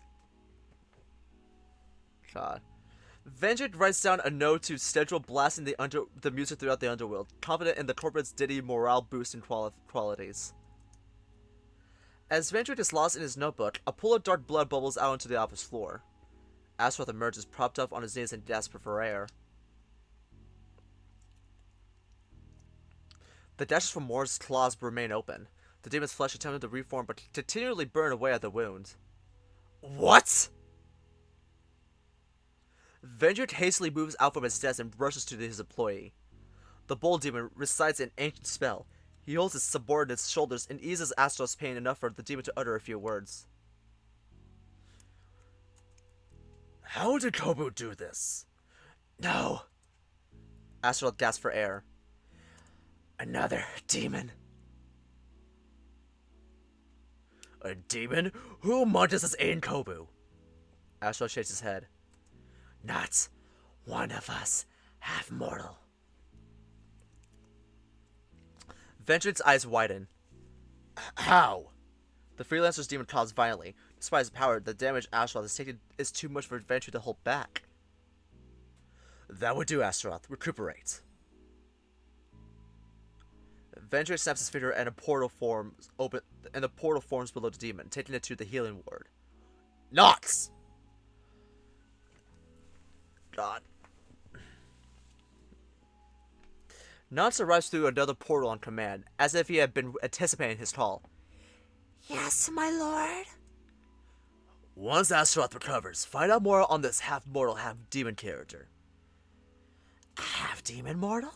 That's not possible. It very much is. Search the registry for any who match the description given by Astaroth. We don't have such a registry, my lord. Why not? I foreseen something like this happening 100 years ago. I distinctly recall proposing one. Yes, you did propose such a registry. But Kobu and his father both failed to see the need and rejected the idea. Vendrick growls. Then find out who this troublemaker is and get started on that registry. Not sighs. Yes, my lord. Kobu is acquiring a potentially dangerous ally, if they are able to hurt one of our demons like that. Warn the other freelancers of this threat, and when whoever arrives next to investigate that town, something is amiss. Oh, are we gonna see more Arcane? Yeah, we're gonna see more Arcane! Arcane! Arcane is our king. Okay. Oh damn! Life of the Demon World may not shouldn't be so bad if it's like 15 cents for a float and 10 cents for a shake. Damn. The lone coffee machine on the desktop counter beeps. It wills to life and begins brewing the next batch of coffee for its demon masters. The clicking of the door's lock opening announces someone's arrival. Amir steps through, waving his many hands in the air. Hello, mortal. Yeah! King leaps up from beneath a table swinging a broom. His weapon hits the demon with a loud threat, striking the lynched cheek. However, the demon stands there unflinching. Kin puts the broom down, his burst of courage quickly turning into guilt. Oh gosh, I'm so sorry. I meant to knock you out. Damage dealt is about 1 point out of 2,000 health points. Fascinating data. Wait, I think your cheat is red. Is there a first aid kit here?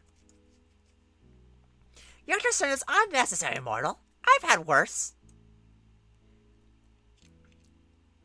He reveals his right arm to the alpaca. Gold veins run down his dark, lanky arms, like long cracks from an old and damaged vase. Hey, what's the holdup? The booming voice of the second general emanates from beyond the doorway. Fortis is intimidating stature, steps through the door with the bots and metal pieces in his arms. He's strict to lock the door behind him. Why are you holding up a broom? He was just showing me his amazing swinging skill. The Lynch says with much glee in his voice. Glee reference, Glee mentions. Don't tell me that you live just sit and putter. Life's candy and the sun's a ball of butter.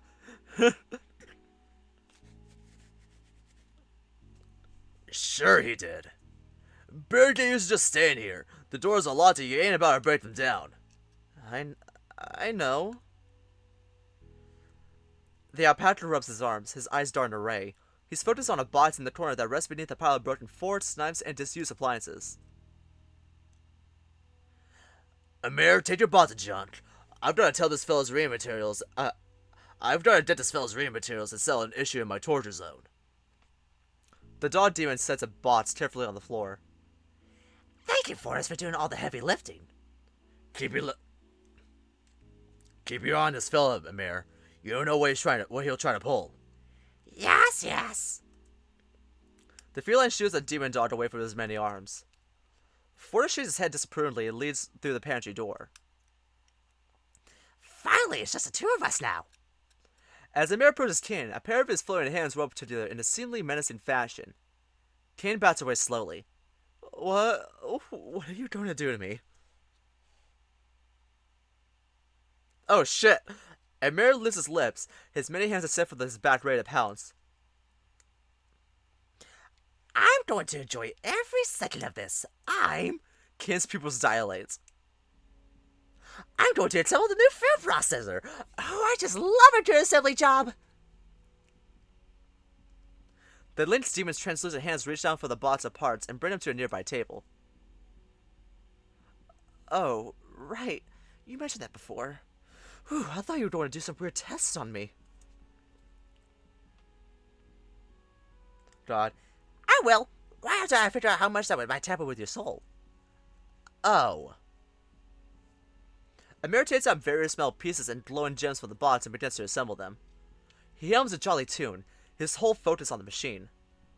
Ken watches how the lynx works, tracking the flowing hands as they screw parts together. A small flame erupts from the tip of each finger and proceeds to solder wires into place. As the demon works, the room starts to smell of burning metal. I know you're watching me, mortal. Sorry, I'm just surprised by how handy you are. Thanks for noticing. They're still far from being able to beat Fortis in an arm wrestling match, but I'll get there. No, I meant that you're good with machines. Of course, I was made with the very purpose of crafting tools and weapons. Even when he speaks to the alpaca, his translucent hands continue working. Would you mind giving me my drink in the fridge?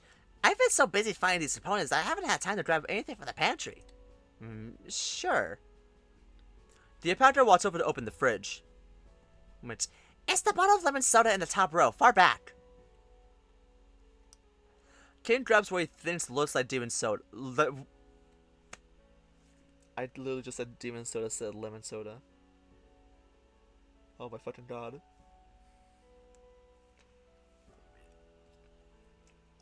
Yeah, this might be the stream that killed me. Ken grabs what he thinks looks like lemon soda. The liquid inside is a deep yellow, but bubbles rise into the lid. Thank you! A pair of floating hands holding a blueprint set the paper down to grab the bottle. Okay, that's really cool. You said you made these hands there? That's incredible! Amir puffs out his chest. You haven't seen anything yet! The floating arm holding the drink tosses it back and forth with another arm. Amir picks up some gears and random tools he has lying around and throws it behind him. Acting as if they have a mind of their own, the remaining pairs of arms drop what they were doing and catch the items. The apprentice then began to juggle the things with little effort, catching and throwing each item with pinpoint precision. Kane claps enthusiastically. Thank you, thank you. You should see his earlier prototypes. The clunky and reliance on the remote to function. It was amazing they did anything since I used scrap metal and whatever leftover parts I could find during the war. While the demon talks, his magical hands conjured their juggling gnats. Kane wonders for a second if that's a wise thing to do with the fizzy drink. I would definitely love to see that. Are you like an inventor demon? Not just an inventor, I am the General of Technologies and Weaponry, the Underworld's most brilliant demon. A general? Like in the army? Yes, we command hordes of other demons under us. By hordes, how many are we talking about? Enough to guard our Trojan souls across a span of time. Wow, I'm struggling to picture so many demons taking orders from Kobu. We did, at one point in time. They hand stop their juggling and to return all the items except the fizzy soda. Kane catches a glimpse of the lens biting his lip before continuing to assemble the device. Though the Apatra holds some doubt about getting too close to the demons, Kane can't help but sympathize with the demon's pained expression. Amir picks his head up and looks at Kane in the eyes. You're his friend on Earth, right? Tell me, how is he doing? Before I came here, Kobu was healthy as can be. He was doing great work at the convenience store, and we hanged out on DD14 whenever we could. The demon smiles. I'm glad. As long as he's out there, there's hope still for this company. Kane looks around cautiously. Wait, is it okay for us to be talking about Kobu so openly? Won't you boss here? Vendrick is not my boss, and never will be. He's a grubby old fossil, always lamented about the old days and has no respect whatsoever for my craft. Kane's gaze drifts. He notices the hands are now struggling to uncap the bottle. If he's all about how things were better back in the day, then why did he overthrow Kobu in the first place? It has always been the law of the underworld that the only being that can be the Demon Lord is the Demon Lord! His hands are violently shaking the bottle, slapping it left and right in their efforts to open it. Kin half raises a finger to get the demon's attention, but Amir continues ranting. Worst of all, Vendrick had the balls to cut the funding for my lab. We didn't have all the technology during the previous Demon Lord's reign, and we did just fine. All your machines do is make the torturers lazy. The Lynch demon mockingly imitates Vendrick's gruff voice. Well, before I came along, demons were still bashing souls with rods, and I don't think anyone wants that. The hands bring the ball to Amir's face. No, don't! Too late, the hands uncap the ball and the so-called lemon soda gushes out, dousing Amir in sticky, lemony sweetness. Ah! The demon stumbles, swatting fiercely at the torrent of soda. As the deluge fades, Amir stands there soaked, the fur on his face all clumped up and droopy. Kim bursts into laughter. Sorry, I couldn't help it. Here. The king rushes to the counter with the coffee machine and grabs some paper towels. I think you're gonna need more than just paper towels. I think you need to wet them so he won't get sticky. Amir is quick to take them and dry himself.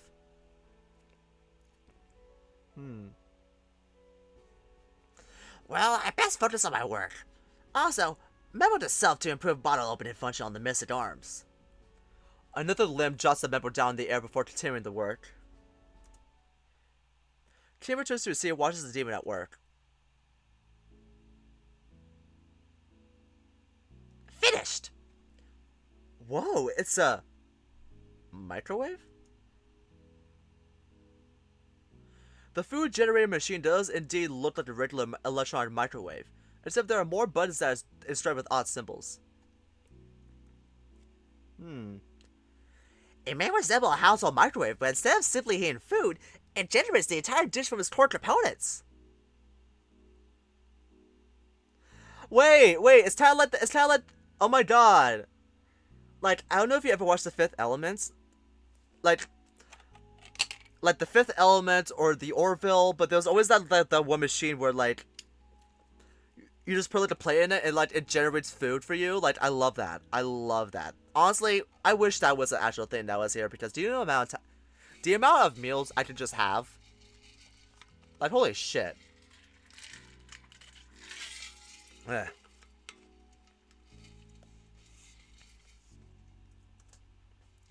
Allow me to demonstrate. Amir punches 3 buttons and the machine whirls to life. Kane can see thick white smoke swirling behind the glass. In less than a minute, the microwave dings. Amir opens the door and pulls out a bag of chips. That's incredible! I never thought sending Tin to the underworld would be such a good direction for the plot. This is way better than anything that could come out of it. Yeah, I love that. Honestly, I had a feeling that Tin would have like at least an ally among one of the demons because Fortis and Amir want Kobu back. So of course, since Tin is good friends with Kobu, we could at least have them be allies for Tin. At least Amir. I don't know what Fortis' deal is. Let's see. That's incredible. Amir opens the bag, grabs a chip, and bites into it. Try one. It's safe, I assure you. It's not the materials on Earth. That does not assure Tin in the slightest, but he complies nonetheless. Okay, here goes. The alpaca snaps off a crumb of potato chip, braided up to his nose. It smells like a chip, but does it taste like a chip? Slowly, the alpaca puts the artificial morsel in his mouth and swallows. It's kind of bland. Isn't this how your chips usually are? Tin turns his head at the sound of the door opening in front of him. Forrest steps through with several bullets in hand. These are all the bullets I can find. He walks over and places the bullets on an unoccupied chair. Forrest, come try these chips I generated. Oh!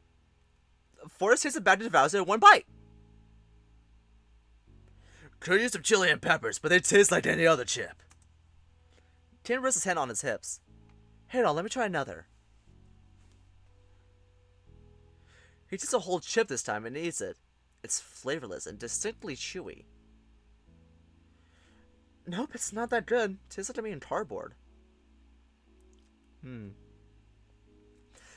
let's generate something else. Observe, mortal. I'll teach you how to use the machine at the same time. Kin nods and follows along. After a brief explanation, Amir generates a plate of spaghetti bolognese. That's fine to me. It's the taste that matters more. The alpaca grabs a few forks and washes it before handing them out. Okay, let's try it together. Each of them takes a bite of the generated meal. Kin winces. The bolognese sauce is bitter and the pasta overcooked to mush. The dish has the undesirable consistency of baby food. In contrast, the demon general will shrug to each other before fervently slurping down the noodles. Honey, RIP to your taste buds if you think that's good. It tastes like most of what's in the underworld. That's terrible. Oh, wait a minute. Do you think... oh my god, wait. Do you think Amir's going to, do you think Amir's going to advance, the stovetop and shit, and Tin's going to actually, cook for them? Is Tin going to show them real cuisine? Is he going to cook them chicken Adolfo or something? That's gonna be so cute! That's terrible. How do you live like that? We're demons. Our bodies don't require material sustenance to maintain function. We just do it for recreational purposes. The only demon who cared about how food tasted was Kobu. What's up? Perhaps that's why I stopped using my machines. Look, this is unacceptable. Let me try some raw ingredients. Kin generates some tomatoes and carrots. Oh fuck. He takes a bite out of each, not in approval of the taste. Okay, so raw ingredients are fine. That means the machine can't handle creating a proper dish out of them. Oh my god, what's happening? Kin's cooking for them! Kin heads for the cabinets where the pots, pans, and portable gas stoves are kept. Invigorated by the passion for cooking, Kin arranges the tools off the culinary tray on an occupied table. He then proceeds to generate a myriad of ingredients, spices, and condiments he knows by heart. Kin starts washing, prepping, and cooking the ingredients into his own spaghetti bolognese. Holy shit, he's cooking! Oh my god, he is cooking! All the while, the two demons sit far back, observing him. Though Amir looks more keenly as he steals a few pictures and takes a few notes. Fascinating. Look at him go, and all because of a plate of flavored wheat. I don't get it, it's just fuel for the body. Perhaps there's something we aren't getting. You aren't getting the sweet, succulent taste of a home-cooked meal. It's more than just sustenance, it's fucking life. In almost no time at all, the pantry is filled with the aroma of simmering tomatoes. Ken makes 2 separate bolognese dishes, one that's vegetarian for himself, and another with meat for the 2 demons. He places the dishes and presents them upon the demon's table. Here you go, spaghetti bolognese!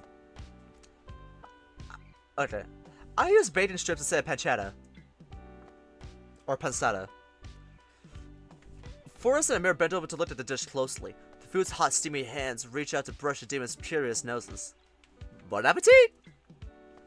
Let's see what all the fuss is about. Forrest sits back up and carries his plate by the edge, twisting his head from side to side as he absorbs the plate. I don't see what's so special about this. Yes, it looks very much like what the machine made, however more palatable to the eye. Amir picks up his plate. I detect the smell of some kind of cheese. It's Parmesan, bitch! Parmigiano Reggiano. Well, at least I hope the machine was able to replicate that. Trying to eat while it's hot. Forrest and Amir glanced at each other, then back at the food. The two picked up their forks to take a bite out of the meal. Mmm! This is delicious! It's like nothing I ever tasted before. The pasta is a bit firm yet easy to chew. The tomatoes are tangy, salty, and a little sweet. Then the bacon is hearty and the oil brings in the flavors of the dish together. But none of the steps Tobu has for it before ever reached this level of tastiness. Oh god. I must know more. King, stop me with your noodle. Aw, you guys are too kind. I made a lot, so dig in. As the demons eat, oh my god, I love them so much. As the demons eat, Ken turns his attention to his plates. Though he misses eating Bakobu, for now, this little moment is enough to keep him going. I'm so full. Yow! The demon sinks deep into his seat. Gentle purring noises emanate from his chest.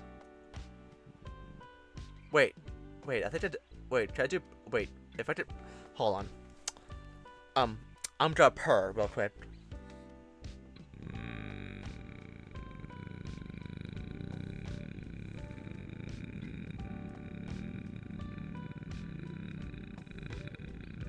I don't know if the microphone picked that up, but I did it. I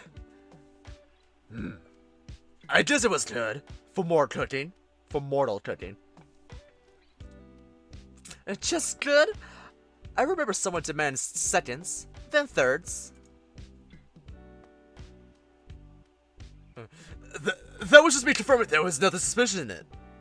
I'll admit the food was decent, but the spices were weak. Squeeze me! I use the same spices I use back home. Yeah, I suppose my moral standards is good, but the spices I make will kick your little tushy. Ken raises an curious eyebrow at the thought of spices made in the underworld. Well, I'd definitely do better if I was back in my own kitchen, you know, on Earth. An idea comes to mind. Ken considers using this moment to strike up a bargain. How about this? Why don't you guys help me get home, and I'll promise I'll cook for you guys whenever you need it. I'm in! Amir raises his right hand. Oh my god. If it means I can experience the dishes mortals have been fighting over for the past century, the pancake and the waffle.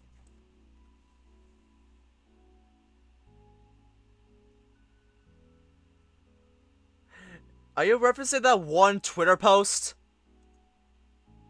I love pancakes. So hey, waffles? Bitch, I did not say that. That's a whole completely different sentence. The fuck? Forrest puts his hand on the mare's and forces the feline to lower it. You will do no such thing.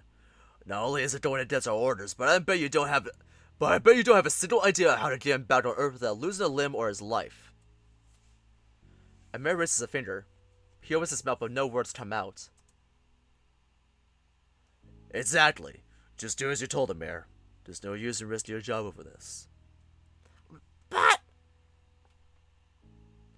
Kane wishes he could say something, but he fears making things harder for Amir. Fortis turns to Kane.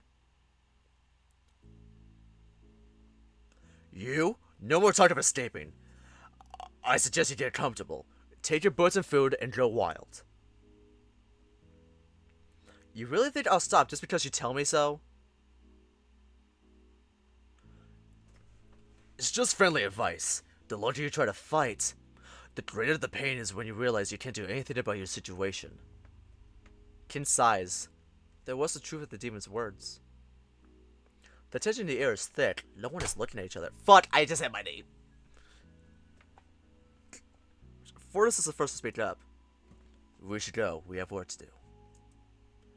He yanks Amir by the collar of his shirt and throws the lens over his shoulder. Wait!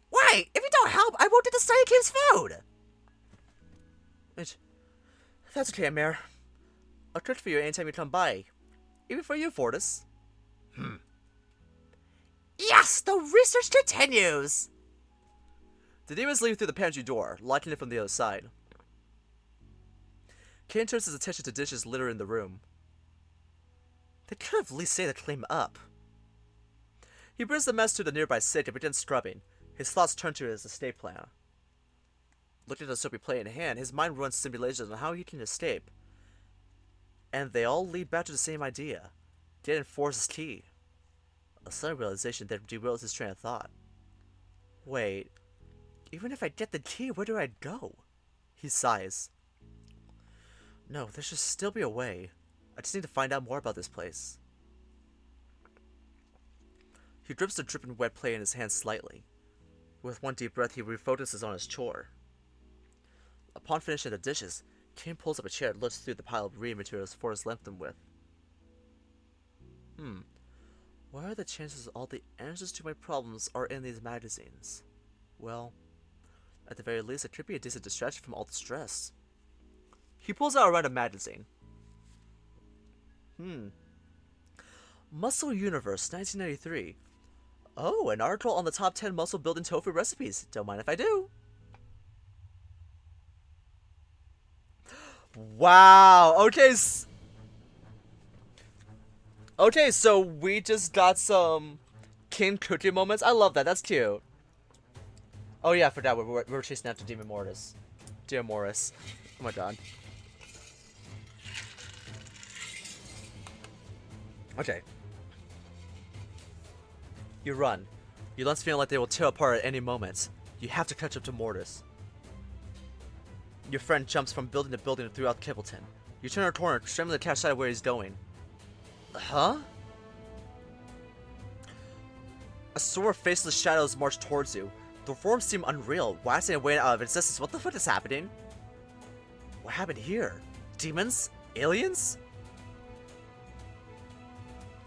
You looked around, noticing some shadows upon leaving the range of the dark clouds You looked around, noticing some shadows upon leaving the range of dark clouds revert back to You looked around, noticing some shadows upon leaving the range of the dark clouds revert back into regular people, none the wiser to what happened. A field that transforms people. Is this one of Morris's powers? Shit, I don't have the time right now, but I have to stop this before it can get worse. You charge forth through the shadow before you. Their intangible forms reshapen as if a cloud of smoke. Morris! The distance between you and Morris shows no sign of closing as he continues to leap from roof to roof. Power surges in the palm of your hand. Portal will give you a chance to halt his movement, but the risk of your identity being revealed is too high. Ah! What the?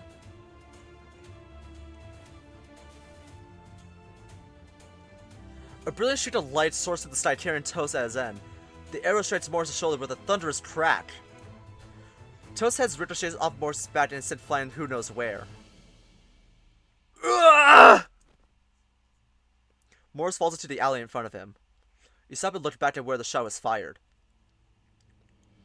On top of the roof, at least a kilometer away, you make out the faint outline of the angelic canine.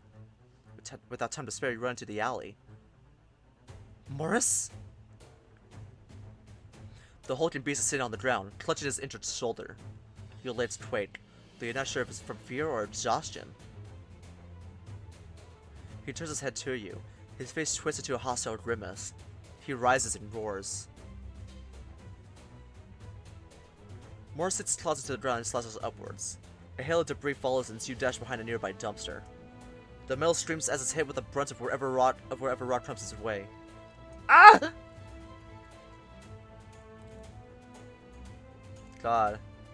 Just as you open your eyes, a shower of rocky projectiles and dirt smash two pieces against the wall beside you. Morris, stop! It's me! Please listen to me. I'm here to help, okay? You sprint as you watch him raise one of his hands up, his claws glowing red.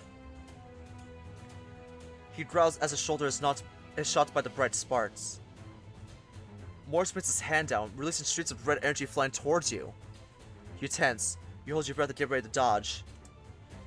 But your tired body barely reacts fast enough. Red streaks of light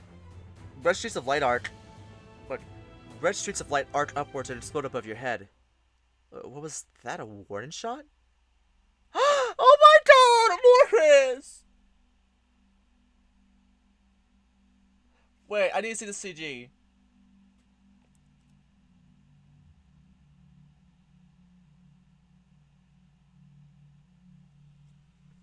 Fuck. Holy shit. You both lock eyes, staring long and deep into each other without saying a word. Slowly, hold out both arms and surrender and call out in a shaky voice. Morris, please. I won't hurt you. You point to his shoulder. That hurts, right? I can try to fix it. I don't know how, but you have to let me help you, please. You inch closer to him. The sparks continue to make his shoulder twinge, but the rest of his body is frozen in place. Morris, let me help you. Your eyes remain fixed upon his gaze. Behind the seething anger is fear. You hold out both your hands. Look, it's me, Kobu. Morris grunts. You know me, remember? We had pizza night, and that night we exercised the house, and we had that awesome beef bowl. You stop, stand inches away from him. They ever hurt you, right? We can figure it out. We'll find a way to undo it. He looks at you in silence. You open your arms. Your heart is pounding in your ears, but you choose to stand strong. For Morris. Morris, I'm here for you. Your every sense is waiting for the demon board's next action. He approaches and your stomach tightens. Morris leans in and sniffs your neck.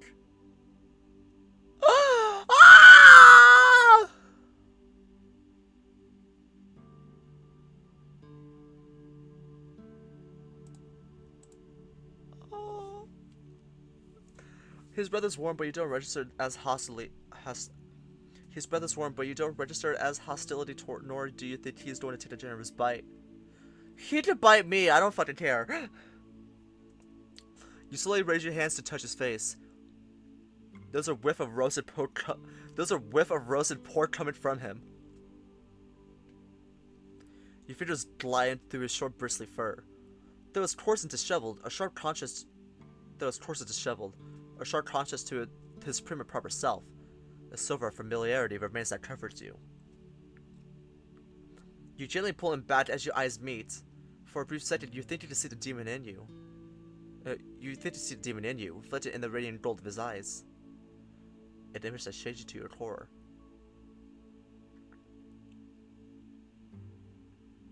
Could he, perhaps, see through your facade? The person you denounced all those years ago? Does he know who you truly are? He lets go of his injured arm. You blink. Your attention turns to Morris. Mustering what little courage is left, your arms wrap around his neck as you embrace him. Morris returns your gesture with sharp gurgle, grunts, snorts, and shudders, as though he's never faced anything more terrifying. You refuse to let go. It's going to be okay, Morris. It's going to be okay. You hand Beatrice a stroke near your shoulder, careful to avoid his injury. You hope that takes his mind off the pain, even just for a little bit. Shh. Shh. It's safe now. Safe. You keep your hold onto him, unsure of what to do next. For now, all you wish is for Morris to be alright. Golden light suddenly envelops his body, and he's radiating a comforting heat. Morris? Wait, what's happening? Where's the B button on this?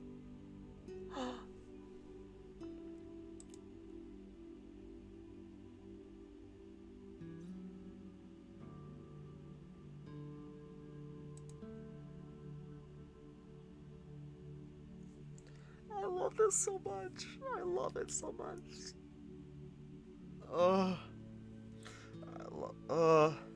This scene is so sweet. I love them.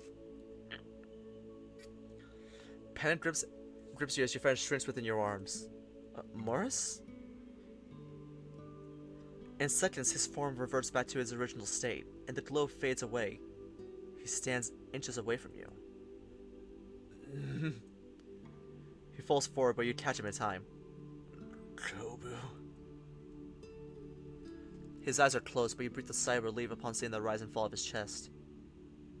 The injury on his shoulder is also no more. Thank God you're alright. Hugging him, you feel the sun's rays tickle your cheeks. The weather has changed from Morris' transformation. The magic field that turned people into shadows dissipates along with it. Looking at his sleeping face, you whisper to yourself. You're such a handful. Hey! Huh? Toast descends from the sky. Cool, you got the big guy to calm down. I don't know if it was me. I mean, it happened somehow.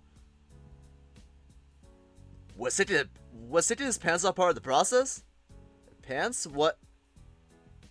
You look behind you. Morris' pants lie separate from his body. You snatch the pants and turn back to Toast with a look of utter shock. But before you can explain yourself, you hear footsteps rushing towards you. Lucian appears from behind. Oh! Kobo, are you alright? Lucian, I'm fine. You took your time getting here. God. That's because you had a good head start. Honestly, why did I believe strapping you to that arrow was gonna make it fly any better? It did. I so made sure it hit him. Also, he points at Morris. Was stripping him really necessary to revert his transformation, Kobu? I didn't strip him. Now can we please just take him to a hospital? Hold on, I have to check his condition. Lucian approaches Morris and summons a feather in one hand. Which, you know, if you keep plucking your feathers, your wings are going to go bald. Lucian stops as the hyena snickers. The injury was a feather along Morris' body. His eyes never blinked during the process. His physical condition is fine, but I just sense that a large chunk of his soul energy has been drained. That's dangerous? Which, if it was fully depleted, then yes. But those parts of it remaining. He will recover with some rest. A loud cry distracts all of you. Right above Morris, a tear opens up much like a portal, and out comes a briefcase. What the fuck? It falls with a loud thud besides Morris. Free stuff! Think there's cash in there? No, I think. Look at Morris, then back at the briefcase. I think it's Morris's. Lucian brings the briefcase over closer to you and opens it. Inside is a shirt, a pair of gray pants, and an envelope. The envelope is emblazoned with the words, "To whom it may concern." You grab the envelope, inside bulges slightly. You open it, and your fingers brush against a few $100 bills and a letter.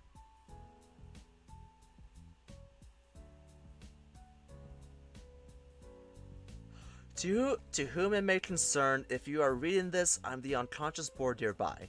Do not be alarmed. I have a condition that causes me to lose consciousness for a while.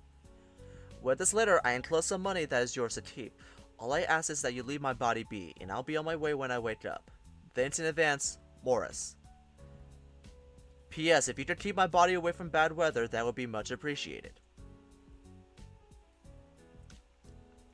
I don't know what's more insane. The fact that he wrote an instructional letter to whoever sorry Seth finds him, or that he actually expected it to work. The implications of his letter weigh heavily on your heart. Let's not waste any more time. We gotta take him somewhere safe. Why can't we just take the money and leave him here? He said it should be fine. No, we are not leaving him. He just said to ask for help, I think. Let's head up to your place, Tobo. Wait, what the f-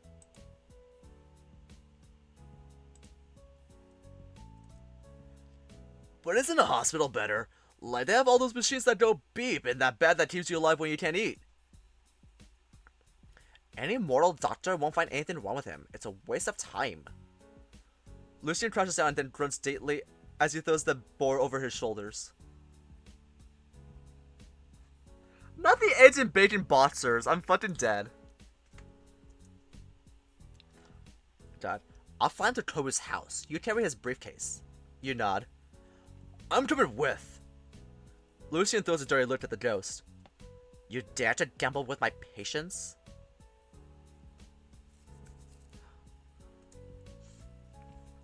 I've got nothing better to do. I hit a dead end looking at Arkin's jacket. Besides, it's Kobu's place. You don't get to tell me if I can come or not. I don't mind.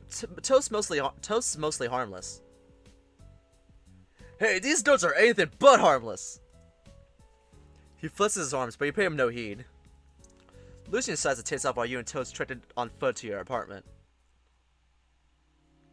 After arriving at your place, you had Lucian lay Morris down on your mattress in the living room. You tucked him into your blanket. He looks peaceful when he's sleeping. What if he doesn't wake up?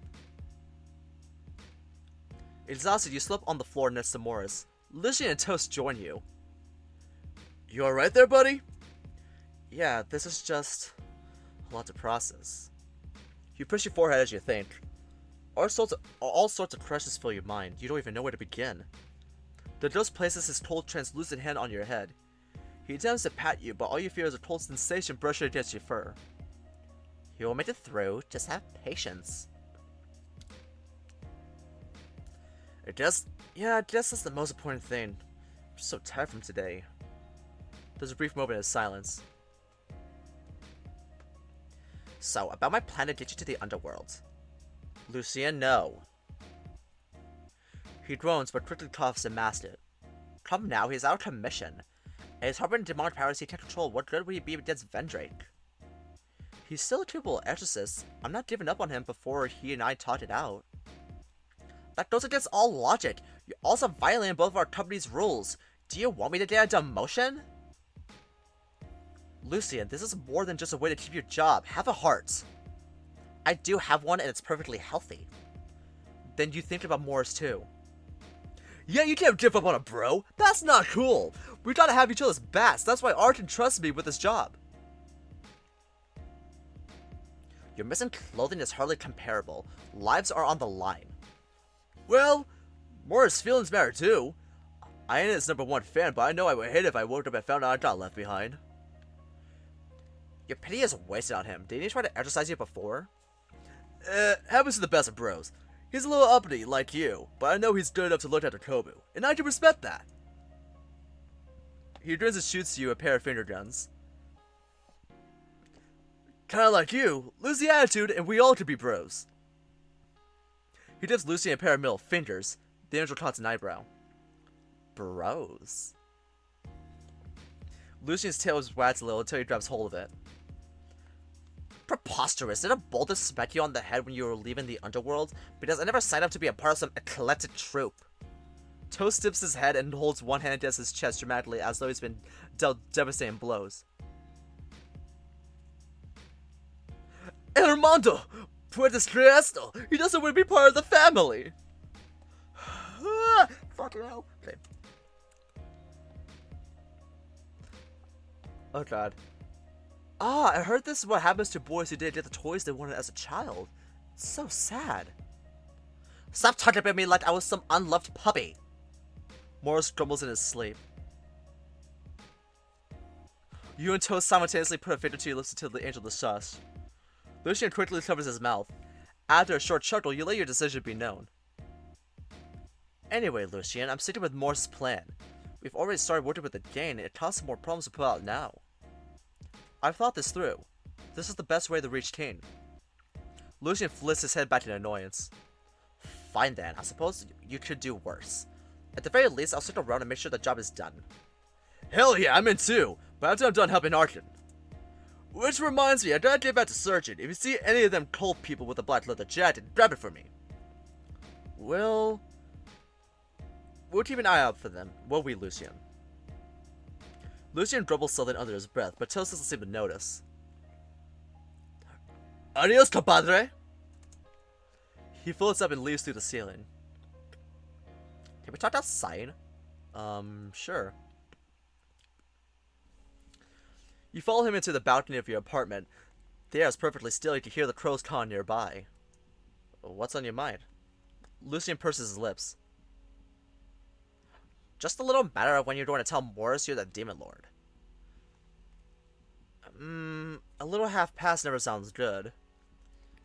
Be serious, it was only a matter of time before he knows. He's half-demon, surely he would understand.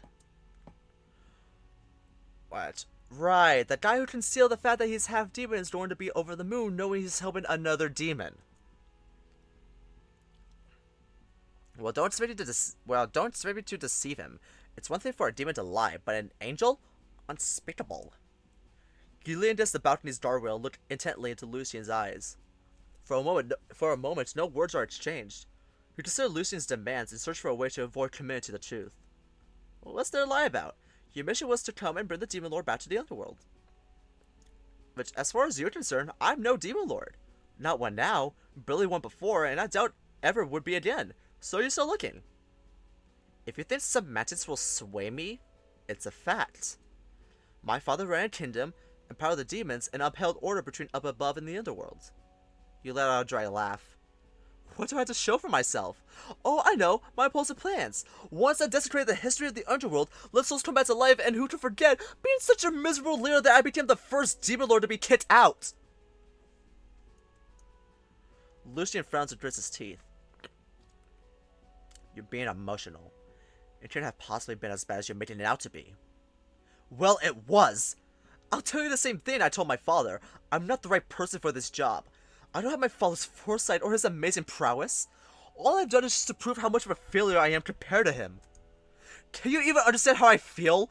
Being a loser at one thing I was raised to do, you think I'm still Demon Lord?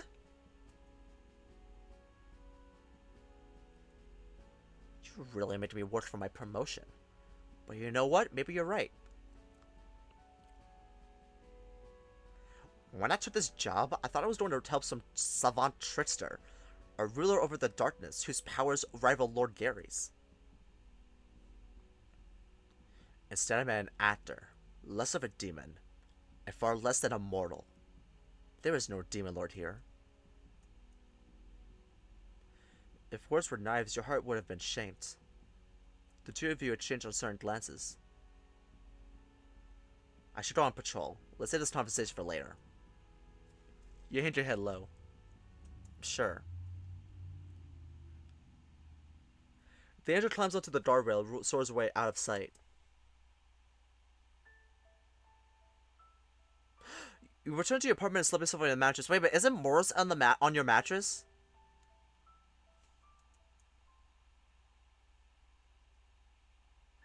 That night, hours ticked away as you rewatch videos of an old TV show on your phone, but the only thing replaying in your head are all the mistakes you made up to this point.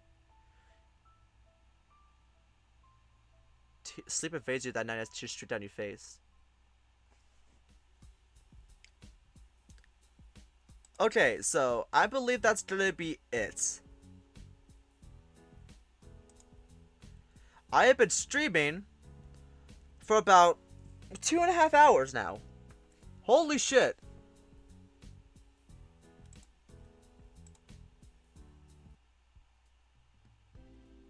Okay, so first off, let me go check the gallery because we got new CG. We got Demon Morris.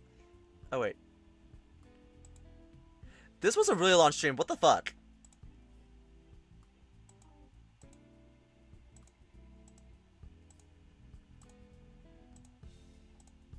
Wait, there's one where he smiles. There's one where he smiles. Look at him, he smiles.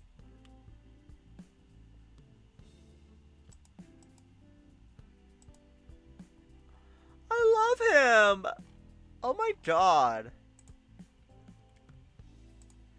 Anyway, let's see which. Oh shit.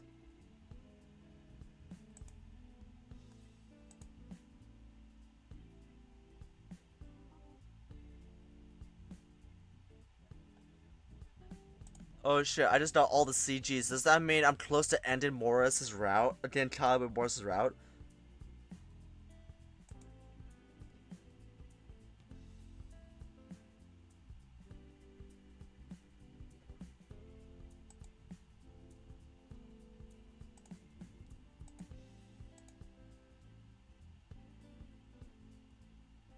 Okay, so let me see. Which one should I do?